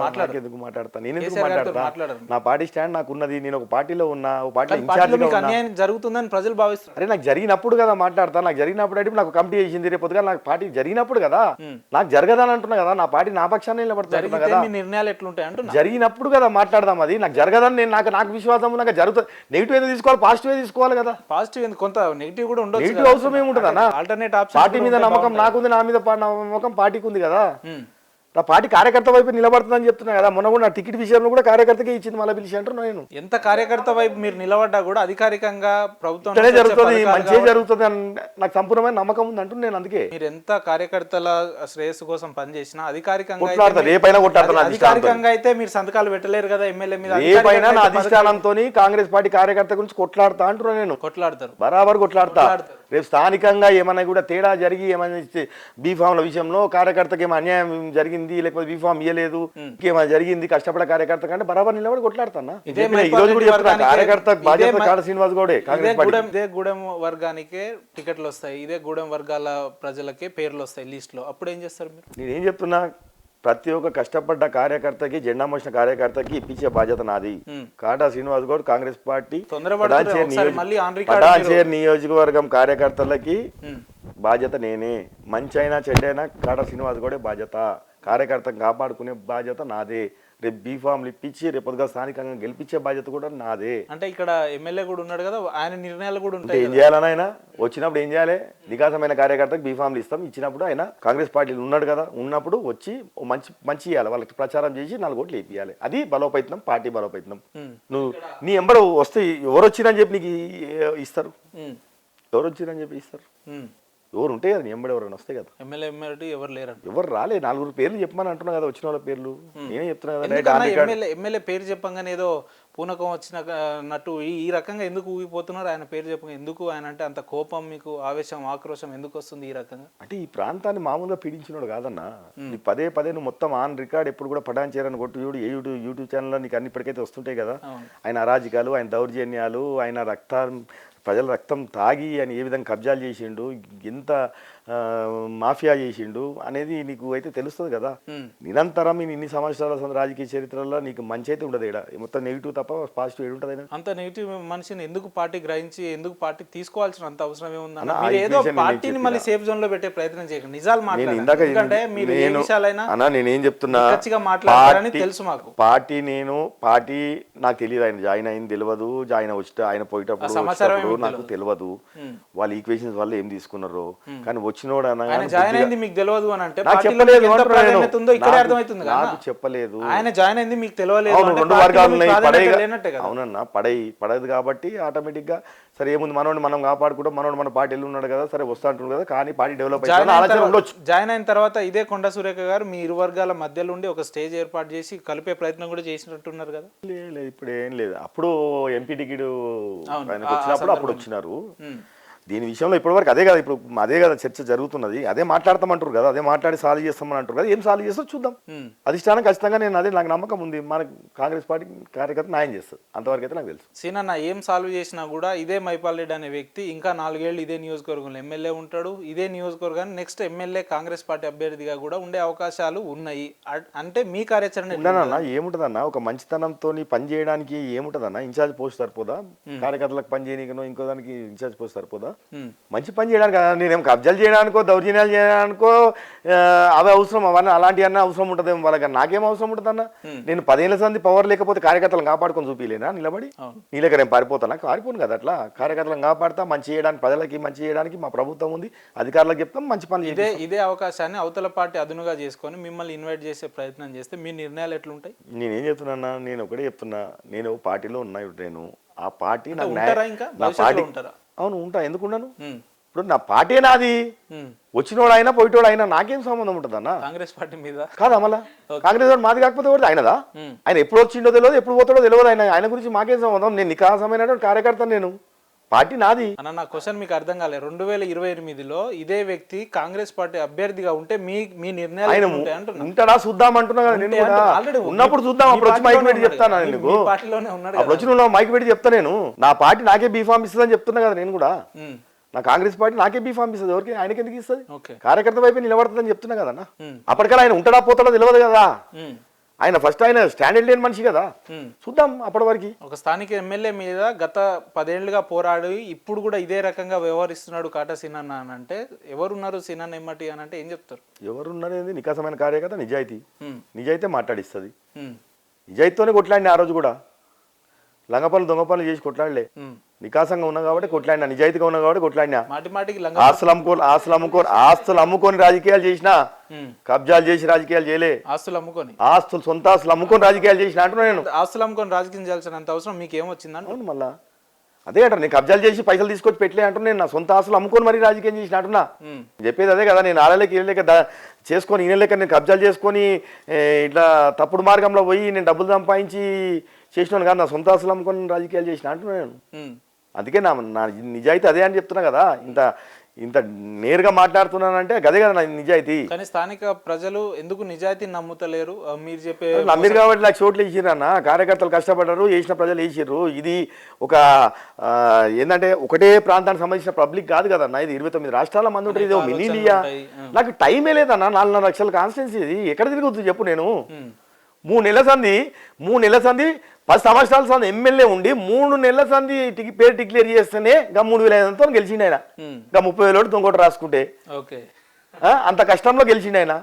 మన 11 రోజుల టికెట్ వచ్చినోడిని ఇంకా ఒకసారి కూడా ఎమ్మెల్యే కాలేనోడిని ఇబ్బందులతోని ఒక ఈక్వేషన్ లో ఒక కమ్యూనిటీతో యాంటీ అయ్యి అనేక రకాల పరిస్థితులలో కూడా నా కార్యకర్తలు ప్రజలు నన్ను ఆశీర్వదించారు కదా. 1,00,000 ఓట్లు మనకి నన్ను ఆశీర్వదించలేదు ఎందుకంటే ప్రజలు. నమ్మకం ఉందా అన్న ఏదో ఒక రోజు కాటా శ్రీనివాస్ గౌడ్ అనే 100% శాసనసభ్యులుగా ప్రమాణం చేస్తాడని ఇదే నియోజకవర్గం? 100%. ఏందన్న నా క్వశ్చన్ పూర్తి కాకముందే సమాధానం చెప్పి 100% అవుతా. ఎందుకంటే నాకు ఉన్నది ఆ కాన్ఫిడెన్స్ ఉంది, నాకు ఆ నమ్మకం ఉంది. సంకల్పం అనేది గట్టిగా ఉన్నప్పుడు ఖచ్చితంగా అవుతుందన్న, నెరవేరుతుంది తప్పకుండా. నా సంకల్పం గట్టిగా ఉంది, నా సంకల్పం నిజాయితీ ఉంది, న్యాయం ఉంది. అంతే తప్ప ఎన్ని ఇబ్బందులు వచ్చినా శ్రీనివాస్ గౌడ్ గారు పార్టీ భవిష్యత్తులో మారే పరిస్థితులు అయితే లేవంటారు. మారను ఎందుకు మార? పార్టీ నాది అన్నప్పుడు నేను ఎందుకు మారతానా? కాంగ్రెస్ పార్టీ నాది, వచ్చేటోళ్ళు వస్తారు పోయేటోళ్ళు పోతారు. పార్టీ నాది అన్నప్పుడు నేను ఎందుకు మారతా చెప్పు? పార్టీ మీది. అవును, మాదే పార్టీ. నికాసమైన కార్యకర్తనన్నా కాంగ్రెస్ పార్టీ. ఈ రోజు వచ్చినోని కాదు కదా, నిన్నమ్మని వచ్చినోని కాదా, లేకపోతే టికెట్ల గురించి వచ్చినోని కాదు, అధికారం కావాలని వచ్చినోని కాదు. నేను పార్టీ జెండా మోయాలంటే భయపడి రోజులలో మోసుకొని తిరిగిన నేను కార్యకర్తను గడుపులో పెట్టుకొని కాపాడుకుంటా. ఇళ్ళలేక అల్లేక పారిపోయటం కాదు. నేను జెండా మోయాలని రోజుల నుంచే ఉన్నారా? మొయ్యాలంటే భయపడే రోజులల్లా లేదా అన్న 5-6 సంవత్సరాల కింద కాంగ్రెస్ పార్టీని ఏ విధంగా చేసి మొత్తం తిరగగలిగిరా కార్యకర్తలు బయటికి? ఆ రోజులనే నేను జెండా పట్టుకుని తిరిగినోని. ఈ రోజు ఏమున్నదన్న? ప్రభుత్వం వచ్చింది, సంతోషం, కార్యకర్తలకు న్యాయం జరగాలంటున్నా. అదే నాకు నా బాధనే అది కదా, నా ఆవేదన. ఇక్కడ ఎమ్మెల్యే ఉన్నారన్న, ఇదే కాంగ్రెస్ పార్టీకి ఏదైనా చిన్న పథకాలు, కళ్యాణ లక్ష్మో లేదంటే సీఎంఆర్ఎఫ్ఓ ఎల్ఓసీ ఇంకేదో కావాలి, వాళ్ళు మీ దగ్గరికి వెళ్ళాలా? మీ కార్యకర్తలు ఎమ్మెల్యే దగ్గరికి వెళ్ళాలా, మీ దగ్గరికి రావాలా? నా దగ్గరికి వస్తే నా దగ్గరికి వస్తారు, ఆయన దగ్గరికి వస్తే ఆయన దగ్గర పోతున్నారు. ఏమున్నది దానికి? నా దగ్గరికి వచ్చే నాకు నేను సీఎంఆర్ రిలీఫ్ ఫండ్ చెక్కులు ఇచ్చి పంపిస్తున్నా కదా నేను కూడా. ఇప్పుడు నా దగ్గరకు వచ్చిన నా తలుపు తట్టిన వాళ్ళకి నేను ఏం న్యాయం చేయాలో నా ప్రభుత్వం ఉంది, నేను న్యాయం చేస్తా. నా కార్యకర్తలు పనిచేసిన కార్యకర్తల గురించి ఏమైనా అన్యాయం జరిగితే నేను నిలబడతాడు. అంటే కార్యకర్తల కోసం ఎంత దూరం అన్న వెళ్తారా? ఎంత దూరమైన పోతా. ఈ విషయంలో కాంప్రమైజ్ అయ్యేదే లేదు. కార్యకర్తలే నాకు ఈరోజు నిలబడదు. 10 ఏళ్ళ సంది నా కష్టాల సుఖాల బాధల నిలబడదు వాళ్ళే కదా. వాళ్ళు బాధలు పడుతుంటూ నేను బాధ పడుతుంటు పార్టీ ఒడదొడుగులు ఉన్నప్పుడు నిలబడరంటే అన్న, మొన్న 10 సంవత్సరాలు నిలబడ్డ కార్యకర్తల్ని నిజంగా అంత మర్చిపోయే కార్యకర్తలు కాదన్నా. నానా ఇబ్బందులతో నిలబడరంటే జోక్ కాదు. చాలా నికాసమైనటువంటి కార్యకర్తలు అన్న. మరి 10 సంవత్సరాలు నిలబడి కొట్లాడిన వాళ్ళు కాంగ్రెస్ పార్టీలా ఎన్ని బాధలు ఉండే. కార్యకర్తలు ఈ రోజు ఏమంటున్నారా? భవిష్యత్తులో ఉంటారని నమ్మకం ఉందా? 10 ఏళ్ళ సంది న్యాయమడి ఉన్నారు, ఈ రోజు కూడా న్యాయమడి ఉన్నారు కదన్నా. రేపు కూడా ఎందుకు ఉంటారు? న్యాయమడి ఉంటారు. నేనే కదా కాంగ్రెస్ పార్టీ అని నేను చెప్తున్నా కదా. నా కార్యకర్త కాపాడే బాధ్యత నేనే తీసుకున్నా. తప్పైనా ముప్పైనా వాళ్ళు మంచి చేసినా చెడు చేసినా కూడా బాధ్యత నాదే అని చెప్తున్నా పడంచేరులో. నిన్న ఎమ్మెల్యే గారిది ఒక ప్రెస్ మీట్ చూసిన, మీ గురించి ఒక మాట్లాడుతూ ఆయనకు రాజకీయ భవిష్యత్తు లేదు, ఇట్లా చేస్తేనే 2 దఫాలుగా ఆయన ఓడగొట్టిరు, ఇకనన్నా వాళ్ళ ఆలోచనలు మార్చుకోవాలి, వాళ్ళు 4 గుండాలనే చెప్పిండు. 4 గుండాలను పంపించిండు కార్యాలయం ముందు, కేసు పెడతా, దీని వెనకాల ఎవరున్నారో అని ఒక రిపోర్టర్ అడిగితే పక్క కాటా శ్రీనివాసే ఉన్నాడు, ఆయననే పంపించిండు, ఫోటోలు ఇవన్నీ చేపించిండు, నేను కేసులు పెట్టిస్తాం, అవసరమైతే ఎస్పీకి చెప్తా, ఏదో మాట్లాడుతుండు. ఈ రకమైన నిర్ణయాలకు మీరేమైనా తలొగ్గే ప్రసక్తి ఉందా భవిష్యత్తు? ఒక విషయం అన్న, రాజకీయ నాయకుడు అంటాడు ఎవడన్నా అన్నం వింటాడు రాజకీయాలను ఉంటాడు అయితే పోయి దాడులు చేయమనేది ఒకటి చెప్పాడు. నేనైతే అసలే చెప్పా, మా సంస్కృతి కాదు అట్లాంటి దాడులు చేయమనేది ఒకటి చెప్పాడు. కానీ కార్యకర్తల ఆవేదన ఏంది? కార్యకర్తలు ఏం చెప్తున్నారు? ముఖ్యమంత్రి ఫోటో పెట్టాలని అంటున్నారు. ముఖ్యమంత్రి ఫోటో పెట్టారు. ముఖ్యమంత్రి ఫోటో ఈ రోజు కూడా తీసేసి కూడా పెడతారు బరాబరు. ముఖ్యమంత్రి ఫోటో పెట్టడం విషయంలో ఎక్కడ తగ్గేదేం లేదు. అది తప్పెందుకు అవుతుందన్న? నేను ఏమంటున్నా అదే చెప్తున్నా. నీ సొంత జాగిరి నీ ఆస్తి అమ్ముకొని కట్టిన బిల్డింగ్ కాదు, ప్రభుత్వ బిల్డింగు, ప్రజలు పరిపాలించినటువంటి స్థానము, ఆ భవనంలో ఏ ప్రభుత్వం ఉంటే ఆ ప్రభుత్వం ముఖ్యమంత్రి పెట్టాలి. ఈరోజు ముఖ్యమంత్రి ఫోటో ఎందుకు పెట్టవు నువ్వు అని చెప్పి కార్యకర్తల ఆవేదన తీసుకుపోయి ఫోటో పెట్టిర్రు. నువ్వు మళ్ళా తీసేస్తా కూడా మళ్ళీ పెట్టిస్తా. ఛాలెంజ్ మళ్ళా తీసేస్తా కూడా మళ్ళీ పెట్టిస్తా. అలా జరగని అనుకోని సంఘటనలు ఏమైనా జరిగితే దానికి నేను కూడా ఖండిస్తున్నా, వ్యతిరేకిస్తున్నా. దాన్ని ఎవరు ప్రోత్సహించాడు, అలా చేయమని ఎవరు చెప్పాడు? ఫోటో పెట్టడం, ఫోటో తీసేయడం వరకు ఓకే, కానీ దాడి చేయడం లేదంటే నేను అదే చెప్తున్నా. అలా ఇప్పుడు కార్యకర్తనా లేకపోతే ఎవరైనా బయటికి వెళ్ళి వచ్చి ఇంకోటి ఏమన్నా కావాల్సుకొని చేసిండా? అదే వ్యక్తులలో బయట ఎందుకు ఉంటారు? అరే నేను ఎందుకు పంపిస్తానన్నా? నేను మొత్తం యావత్ ఉన్న నియోజకవర్గం మొత్తం ఆడనే ఉన్నది. కాటా శ్రీనివాస్ గౌడ్ 4 శీరగాలం పెట్టుకుని ఎందుకు చెప్పాల్సి వచ్చింది అంటున్నా. కాంగ్రెస్ పార్టీ అంటే కాటా శ్రీనివాస్ గౌడ్ కాంగ్రెస్ పార్టీ మీరు పంపించినట్టే కదా. మరి నేను చెప్తున్నా కదా, ఆ కార్యకర్త మంచి చేసినా చెడు చేసినా ఈ రోజు కూడా వెనకాడికి చేస్తలేదు. ఆడ ఒకవేళ నా కార్యకర్తనే కాంగ్రెస్ పార్టీ కార్యకర్తనే అదేమన్నా జరిగింది అని అంటే కూడా నా కార్యకర్తలు మందలిస్తా, బుద్ధి చెప్తా, మళ్ళీ క్రమశిక్షణ నేర్పిస్తా, కానీ మాత్రం కార్యకర్తలు కాపాడుకుంటా. అది ఎమ్మెల్యే అధికారిక నివాసం అన్నా, అందులో ఎవరి ఫోటో పెట్టాలని కాంగ్రెస్ కార్యకర్తలు ఎట్లా చెప్తారు? అది ఎమ్మెల్యే ఇష్టం ఉంటుంది. నివాసం ఎట్లయితుందన్నా? ప్రభుత్వంది అది, నివాసం కాదు అది, ప్రభుత్వంది. నీ బెడ్రూమ్ లో పడుకునే దగ్గర పెట్టుకోకు, ఓడద్దు అంటున్నాడు, కానీ ఆఫీస్ లో పెట్టాలి కదా అంటున్నా నేను. ఆఫీస్ లో ఉండాలి కదా అంటున్నాను. అంతా కూడా నీకు నాలెడ్జ్ లేకపోతే ఇట్లా అంటున్నాను నేను. ఆయన ఫస్ట్ క్లారిటీ లేడు. నేనేమంటున్నా, క్లారిటీగా అమ్మని చెప్తాను. 2 పడవల మీద ప్రయాణం చేయకు, మునిగిపోతావు, నీకే ప్రమాదం అంటున్నా. ఇక్కడ ఈ నమ్మడు అక్కడ ఆ నమ్మడు. నువ్వు ప్రయాణం చేసి చక్కగా చేయి. నికాసంగా నిలబడు. ఇప్పుడు ఎల్లున్న వాళ్ళని నిలబడి ఆ కార్యకర్తలను పట్టుకొని తిరుగు. కానీ నువ్వు ఇంకా రెండు మీద పడవని ప్రయాణం చేస్తా, నేను వాళ్ళని ఎంబడి పెట్టుకుంటా, వీళ్ళు ఉన్నట్టు నటిస్తా, వీళ్ళని దొక్కేస్తా అంటే ఇక్కడ ఊకుంటాడు అయితే ఓడాడు. అంటే ఏందన్నా ఎమ్మెల్యే వ్యవహారం, ఆ పనితీరు, ఆ విధానం అంతా చూస్తుంటే మీకేమనిపిస్తుంది? అసలు ఈయన పార్టీలో ఉన్నాడు అనుకుంటున్నారా, లేదంటే బీఆర్ఎస్ లోనే కంటిన్యూ అవుతున్నాడా? భవిష్యత్తులో బీఆర్ఎస్ లోకి వెళ్ళిపోతాడు అనుకుంటున్నారా, లేదంటే కాంగ్రెస్ లోనే కంటిన్యూ అవుతాడా? ఆయనని అడగాలి, నన్ను అడిగితే నేనేం చెప్తాను? ఉంటాడా, పోతాడా, ఆయన అవసరానికి వచ్చిండా, ఏం చేయనీకి వచ్చిండు అనేది ఆయనే తెలియదు కదా. ఆయన అవసరానికి వచ్చిండు, ఎప్పుడు ఉంటాడో తెలియదు, ఎప్పుడు పోతాడో. నేను చెప్తున్నా కదా, అందుకే ఆయన అడగాలి, ఎప్పుడు పోతున్నావు అన్న మళ్ళా నువ్వు అని అడుగు. నువ్వు అదే అన్న, నువ్వు అడుగు. ఎందుకంటే నిలకడ లేని మనిషి, ఇప్పుడు నిలకడ ఉన్న మనిషికి అయితే ఆయన వచ్చిందంటే ఉంటాడు, ఎప్పుడు మారలేడు అని అంటే కూడా నమ్ముతాడు. ఇప్పటికీ నేను 5-6 పార్టీలు మారిన, అసలు నువ్వు మారని పార్టీ పేరు చెప్పు. నువ్వు ఒకటి మారని పార్టీ పేరు చెప్పంటావు నువ్వు. అంటే నువ్వు నిలకడలేవు కాబట్టి నువ్వు ఉంటావో పోతావు ఎవరికి లేదు నమ్మకం. అంటే నువ్వు అడగా, ఆయన అడగాలి. నువ్వు ఉంటావు, ఎంతకాలం ఉంటావు, ఎన్ని రోజులు ఉంటావు అని మీరు అడగాలి. కాంగ్రెస్ లో భవిష్యత్తు ఉందా శ్రీనివాస్ గౌడ్ గారికి? ఎందుకు భవిష్యత్తు లేదు? పార్టీ అయినప్పుడు నాకు ఎందుకు భవిష్యత్తు ఉండదు అన్న? నాకు హక్కు ఉంది, నా కాంగ్రెస్ అధిష్టానం మీద కొట్లాడే హక్కు ఉంది, నా కార్యకర్త గురించి నేను మాట్లాడే అధికారం ఉంది. రేపు పొడంచేయాలి కాంగ్రెస్ పార్టీ కార్యకర్త గురించి కావాలనే అధిష్టానం పక్కన పెట్టిందని చెప్తాను. ఏ విషయంలో పక్కన పెట్టిందన్న? ఏ విషయం పక్కన పెట్టింది చెప్పు నాకు. అవతల పార్టీలో గెలిచిన వ్యక్తిని కాంగ్రెస్ లో తీసుకురావడం మిమ్మల్ని పక్కన పెట్టినట్టే కదా. నాకు 2 సార్లు నాకు పార్టీ నాకు టికెట్ చేయడము, నా పార్టీ నన్ను ఎప్పుడు ఇచ్చిందన్న పార్టీ టికెట్? 2 నెలల ముందు ఇచ్చిందా, నెల ముందు ఇచ్చింది? ఎప్పుడు ఇచ్చింది మీకు? నేను గదే అడుగుతున్నా కదా, నేను గదే అడుగుతున్నా. మీ మీద నమ్మకం లేనట్టే కదా, మిమ్మల్ని పక్కన పెడుతున్నట్టే కదా. నిజాలు మాట్లాడితే బాగుంటుంది సీనన్న, మీరు అన్ని విషయాల్లో నిజాలు మాట్లాడారు. నేను ఏమంటున్నా, పార్టీలు ఎందుకు? నేను ఆ రోజు ఉన్న రాష్ట్రం మొత్తం ఈక్వేషన్ లో జరిగినటువంటి ఇష్యూ అని చెప్పిన నేను మీకు ఇందాక.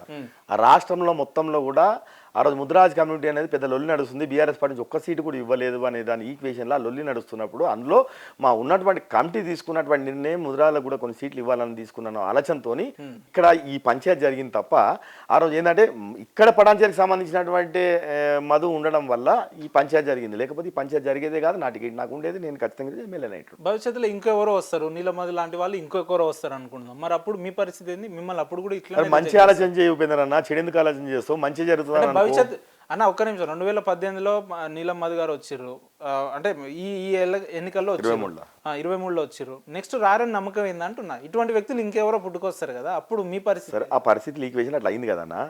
తర్వాత ఎవరికి పక్షాన్ని నిలబడదు పార్టీ ఎవరి పక్షాన్ని నిలబడదు. అంటే మిమ్మల్ని ఆల్టర్నేట్ ఆప్షన్ గా పెట్టింది కానీ మెయిన్ ఆపర్చునిటీ అయితే మీకు ఇవ్వలేదు కదా. తర్వాత ఇచ్చింది సరే, అది వేరే విషయం, కానీ మొదటగా ఎవరికి పోయింది? నీకు ఫైనల్ లెక్క కదా అన్న, నీకు ఫైనల్ లెక్క కదా. ఫైనల్ పార్టీ ఎటువైపు నిలబడిందనే లెక్క. గంట ముందు ఇస్తే ఏం లాభం అన్న? మీరే చెప్తున్నారు నాకు లేట్ రావడం వల్ల ఓడిపోయినా అని చెప్పి. జరుగుతుందని ఎందుకు అనుకోవాలి? మంచి జరుగుతుంది అనుకోవాలి, కానీ కార్యకర్త వైపు పార్టీ నిలబడుతుంది కాబట్టి నిలబడింది అంటున్నాను నేను. అన్న మీరు నాయకుడా, రాజకీయ నాయకుడిని? రాజకీయ నాయకుడిని కాదు నేను. ఏంది వాళ్ళు రాజకీయ నాయకుడు అయితే ఇప్పటికల్లా నేను కూడా మైపాల్ రెడ్డి లేక 4 పార్టీలు తిరుగుకుంటే ఎక్కడ అధికారం ఉంటే అక్కడ ఉండుకుంటా, మంచి సంపాదించుకుంటా, మంచి కబ్జాలు చేసుకుంటా మంచిగా ఉంటుంది. కానీ నేను నాయకుడిని కాబట్టి ఇట్లున్నా. కబ్జాలు చేస్తారా ఎమ్మెల్యే గారు? ఎన్ని కావాలి? 100 ఎకరాలు కబ్జా చేసి ఒకటే డాక్యుమెంట్ 1,00,000 డాక్యుమెంట్ ఉంది మన ఈడికి దొరికింది. ఒక డాక్యుమెంట్ 1,00,000 గజాలు. చూసినా ఎప్పుడైనా 1,00,000 గజాల డాక్యుమెంట్? 1,00,000 గజాలు డాక్యుమెంట్. నేనైతే 100 గజాలు, 1000 గజాలు, 2000 గజాల దాకా చూసాను, 1,00,000 గజాల డాక్యుమెంట్ చూడలే నేను. ప్రభుత్వంలో ఉంది మీరే కదా, మరి చర్యలు చేసేలా చేసుకోదా? నడుస్తుంది కదా, కేసులు అయినాయి, ఈడీ వచ్చింది, ఈడీ కూడా చూస్తున్నది. ఇంకా ఆయన వ్యక్తిగత విషయం, అది చేసిన దానికి కూడవలసిందే కదా ఎవడైనా. కానీ 2028లో భవిష్యత్తు ఎట్లుంటుందన్న మీది? ఎట్లుంటుంది? కాంగ్రెస్ పార్టీ నుంచి నేనే పోటీ చేస్తా, నేనే గెలుస్తారా? 100% గెలుస్తారా? 100% గెలుస్తా. ఇదే నెక్స్ట్ మీ ఇంటర్వ్యూకి వస్తే మేము మిమ్మల్ని ఒక ఎమ్మెల్యేగా ఏదో ఒక రోజు మాకు ఇంటర్వ్యూ 100% అన్న. అంత కాన్ఫిడెన్స్ అప్పుడే కలుసుకుందాం. అప్పుడు అంత కాన్ఫిడెన్స్ ఎట్లా? నా సంకల్పం గట్టిగుందన్నా, నేను నిజాయితీగా ఉన్నా, సంకల్పం గట్టిగుంది, ప్రజల ఆదరణ ఉంది, కార్యకర్తల బలం ఉన్నది కాబట్టి నాకు నమ్మకం ఉన్నది. నేను అదే చెప్తున్నా కదా, జస్ట్ చిన్న విషయంతో అయింది. మన 20,000 ఓట్లు దొంగోట్లు తీపిచ్చేపించిన, ఇంకా దొంగోట్లు తీసేపించినాక ఇంకేం ఉండే కదా. ఇంకా ఎట్లా గెలుస్తారు? గెలిచేది ఏముంటుంది? ఇంకా అన్ని మీకు ఫేవరే, నాకు ఫేవరే అవుతుంది కదా. ప్రజలు ఉన్నారన్నా, నేను ప్రజలలో తిరిగే వ్యక్తిని, నేను ఉట్టి ఇట్లా గాలి అప్పాలు కొట్టే వ్యక్తిని కాదు. నేను ప్రజలలో తిరుగుతా, ప్రజల ఆధారం ఉన్నటువంటి వ్యక్తిని. ప్రజలను ఎప్పుడు నిత్యం ప్రజలలో ఉండి ఇప్పుడు ప్రజలకు మంచి చేయాలనుకోని కోరుకున్న వ్యక్తి నేను. నా స్వార్థాల గురించి ఎప్పుడు, నా స్వార్థం గురించి ఎప్పుడు నేను రాజకీయాలు చేసినాను కాదు. అంటే మీరు రాజకీయాలు చేయడం బాగానే ఉంటుందన్న. మీ సతీమణి గారు కూడా ఎక్కువ తన కౌన్సిలర్ కాబట్టి ప్రజల్లో ఉండడం, మీ సేవా కార్యక్రమం, ఇద్దరం కూడా నిత్యం ప్రజలలో ఉన్నాం. మేడం గారి సపోర్ట్ ఎట్లుంటదన్న? వారి ఆలోచన విధానాలు ఎట్లుంటాయి, ఏం చెప్తుంటది? కష్టకాలంలో మీకు ఏ రకంగా నిలబడేది? నేను చెప్తున్నా కదా, ఇప్పుడు నేను లేకున్నా కానీ తన ఉండి ఎవరికి ఏమొచ్చినా ఏదైనా వచ్చినా ప్రజలు వచ్చినప్పుడు వాళ్ళకి సమాధానం చెప్పి వాళ్ళు కూర్చోబెట్టి మాట్లాడి వాళ్ళ సమస్య ఏంటో తెలుసుకొని ఆ విధంగా ప్రాబ్లం సాల్వ్ చేస్తుంది. ఇద్దరం కలిసి ప్రజాసేవలోనే ఉన్నాం కదన్నా. ఏంటి మీ రాజకీయాలలో మీకు మీ దంపతుల అంతిమ లక్ష్యం ఏంటి అని అంటే ఏం చెప్తారన్న? ప్రజలకు సేవ చేయాలి అనేది ఒక ఫ్యాషన్ గా రాజకీయం నేను చేసిన అని చెప్తున్నాను. నిజంగానే స్వార్థం రాజకీయంగా చేయాలని అనుకుంటే నేను ఈ స్టాండ్ మీద ఉండగలన్నా. అవును. ఇన్ని ఒడిదొడి వచ్చినా కష్టాలు వచ్చినా ఆశలు అమ్ముకొని రాజకీయాలు చేయలేను. ఎక్కడ తెల్లగుంటే అక్కడ పోయి కూర్చొని మాట్లాడి అక్కడ చేసుకొని అక్కడ 4 రూపాయలు సంపాదించుకొని మళ్ళీ ఎక్కడ తెల్లగుంటే అక్కడ వచ్చేటోను నేను. అట్లా కాలే నేను. నిలబడ్డా, నీ టార్గా నిలబడ్డా, కొట్లాడినా, కార్యకర్తలను కాపాడుకున్నా, అందరం కలిసి ప్రయాణం చేసినాం. ఇలాంటి దుర్మార్గుల అరాజకాల ఉన్న ప్రభుత్వాల మీద ఈయన చేసినటువంటి అనేక రకాల అరాజకాలను ఎదుర్కొని నిలబడ్డా. ప్రజల రక్తాలు దాగి కబ్జాలు చేసిన, నిలబడి ఎదిరించిన. చివరగా కాంగ్రెస్ పార్టీ హైకమాండ్ మీద కాటా శ్రీనివాస్ గౌడ్ గారి పోరాటం ఏంటి? కాంగ్రెస్ భవిష్యత్తులో ఎట్లా ఉండబోతుంది? పటాన్చేరు కాంగ్రెస్ ని కాపాడమని చెప్తున్నాను నేను. ఏ రకంగా కాపాడబోతుంది? పటాన్చేరు కాంగ్రెస్ ని కాపాడండి. ఈయన వచ్చిన తర్వాత ఏం ఉపయోగం లేదు, పార్టీ నష్టపోయింది తప్ప లాభం జరగలేదు. ఈయన మొత్తం టీఆర్ఎస్ వాళ్ళని పెట్టుకొని తిరుగుతూ ఉన్నాడు, వాళ్ళని కార్లకి ఇచ్చుకొని తిరుగుతూ ఉన్నాడు, వాళ్ళని కూర్చొని భోజనాలు చేసుకుంటే ప్రెస్ మీట్లు పెడతా ఉన్నాడు. కాంగ్రెస్ వాళ్ళని పట్టించుకునే పరిస్థితి లేదు. కాంగ్రెస్ పార్టీ కార్యకర్తలంతా కూడా ఆవేదన చెందుతా ఉన్నాడు ఈయన వైఖరితోని. కాబట్టి వెంటనే పటాన్చేరు మీద దృష్టి పెట్టుకొని పటాన్చేరు కాంగ్రెస్ పార్టీని కాపాడమని చెప్పి విజ్ఞప్తి చేస్తా ఉన్నాను. చలో రైట్ సీన్ అన్న, ఇందాక ఇంటర్వ్యూ స్టార్ట్ చేసేటప్పుడు మీరు ఒక మంచి మాట అన్నారు. వ్యక్తిగతంగా నాకు కూడా చాలా బాగా అనిపించింది. నేను చాలా మంది నాయకుల్ని కలిసిన ఈ రకంగా అయితే ఎవరు మాట్లాడలేదు. ఒకటి ఏంటంటే ఫిరాయింపులకు నేను చాలా అత్యంత వ్యతిరేకం అని అన్నారు. ఎందుకు అత్యంత మంచి మాట అనాల్సి వచ్చింది? మీ ఆలోచన విధానం? నా ఆలోచన అది, నా ఆలోచన అది. నేను అది ఆలోచన ఉంది కాబట్టే కదా, ఆ నికాసమైనటువంటి నా మనసు కాబట్టే నేను ఎక్కడ పోలేదంటున్నాను. నా మెంటాలిటీ అది. నేను ఎథిక్స్ తో బతకాలనుకుంటా, దాన్ని నేను వ్యతిరేకమని చెప్తున్నా. అందుకే అట్లున్నా కాబట్టి నేను ఇట్లున్నా. అట్లా నేను దొమ్మడి తెలు తిరుగుకుంటా ఇటు అటు పోయి ఎటు తెలియకుండా అటు ఉండి 4 రూపాయలు సంపాదించుకొని ప్రజలు ఎట్లా పోని కార్యకర్తలు ఎట్లా పోని అనేటువంటి కాదు. నేను చెప్పిన నేను సూటిగా, కార్యకర్త మంచి చేసినా చెడు చేసిన నేనే బాధ్యత. ఆ చెడు చేసినా కానీ సరిదిద్దుకుంటా. చాలా గట్స్ ఉండాలి అవతల నాయకులకు చెప్పాలంటే. అంటే నేను అట్లా తిరిగినామన్నా, కార్యకర్తలు కాపాడుకున్నా. అంత అరాజకం చేసినప్పుడే వాళ్ళని కాపాడుకొని తిరిగినాం అందరం కలిసి, కేసులు పెట్టుకుంటా. మళ్ళీ ఈ రోజు ఏంటన్నా ప్రభుత్వం వచ్చింది, అది భవిష్యత్తులో నిలబడతారా వాళ్ళ కోసం? మీరు 100% చెప్తున్నా కదా, బాధ్యత నాదే. రేపు వాళ్ళకి బీఫామ్లు ఇప్పించే బాధ్యత నాదే, వాళ్ళని రేపు గెలిపించే బాధ్యత కూడా నాదే అంటున్నా. రైట్ అన్న, ఇన్నేళ్ల మీ రాజకీయ జీవితంలో ఎలాంటి వివాదాలకు తావు ఇవ్వకుండా అంచెలంచెలుగా ఎదిగిన నేతల్లో ప్రధానంగా మీ పేరు కూడా వినిపిస్తూ ఉంటారు రాష్ట్రంలో. అటువంటిది మీ పటాన్చేరు నియోజకవర్గ ప్రజలకు మంచి సందేశం ఇవ్వాలి మా ఛానల్ తరపున అంటే కార్యకర్తలకు కావచ్చు, నాయకులకు ఏం చెప్తారు? నేను పటాన్చేరు కాంగ్రెస్ పార్టీ ప్రజలకు కావచ్చు, కార్యకర్తలు కూడా ఒకటే చెప్తున్నా. కాటా శ్రీనివాస్ గౌడ్ అనే వ్యక్తి ఒక స్టాండ్ మీద ఉంటాడు, ఒక మాట మీద ఉంటాడు. ప్రభుత్వం లేనప్పుడే కార్యకర్తలను కాపాడుకుంటూ నడిచిన. కార్యకర్తలు ఎవరు అధైర్యపడకండి, కార్యకర్తలు ఎవరు కూడా ఆందోళన చెందకండి. కాంగ్రెస్ పార్టీ కార్యకర్త గురించి కాటా శ్రీనివాస్ గౌడ్ ఉన్నాడు. కాంగ్రెస్ పార్టీ కార్యకర్త మంచి చేసినా చెడే చేసినా ఖచ్చితంగా కాంగ్రెస్ పార్టీ కార్యకర్త పక్షాన్ని నిలబడతా. రేపు స్థానిక సంస్థలలో కూడా తప్పకుండా వికాసమైనటువంటి కార్యకర్త గురించి బీఫామ్లు ఇప్పించి గెలిపించే బాధ్యత కూడా కాటా శ్రీనివాస్ గౌడే. ఈ ప్రాంతంలో ఏ ఒక్కరికి ఏ ఆపద వచ్చినా ఏ సాపద వచ్చినా ఖచ్చితంగా కాటా శ్రీనివాస్ గౌడ్ అనే వ్యక్తి నిరంతరం ప్రజలనే ఉంటాడు, ప్రజల సేవ చేస్తాడు. కాబట్టి ఎవరికి ఏ బాధ వచ్చినా తప్పకుండా నేను ఆ రోజు ఎట్లున్నా ఈ రోజు కూడా అట్లనే ఉంటా, ఎవరేమో అధైర్యపడొద్దని చెప్తాం. చలో రైట్ సీన్ అన్న, పిలవంగానే అడగంగానే మీరు మాకు అమూల్యమైన సమయం మాతో పంచుకున్నందుకు మీకు ప్రత్యేక ధన్యవాదాలు అన్న. థ్యాంక్ యూ అన్న, థ్యాంక్ యూ సో మచ్.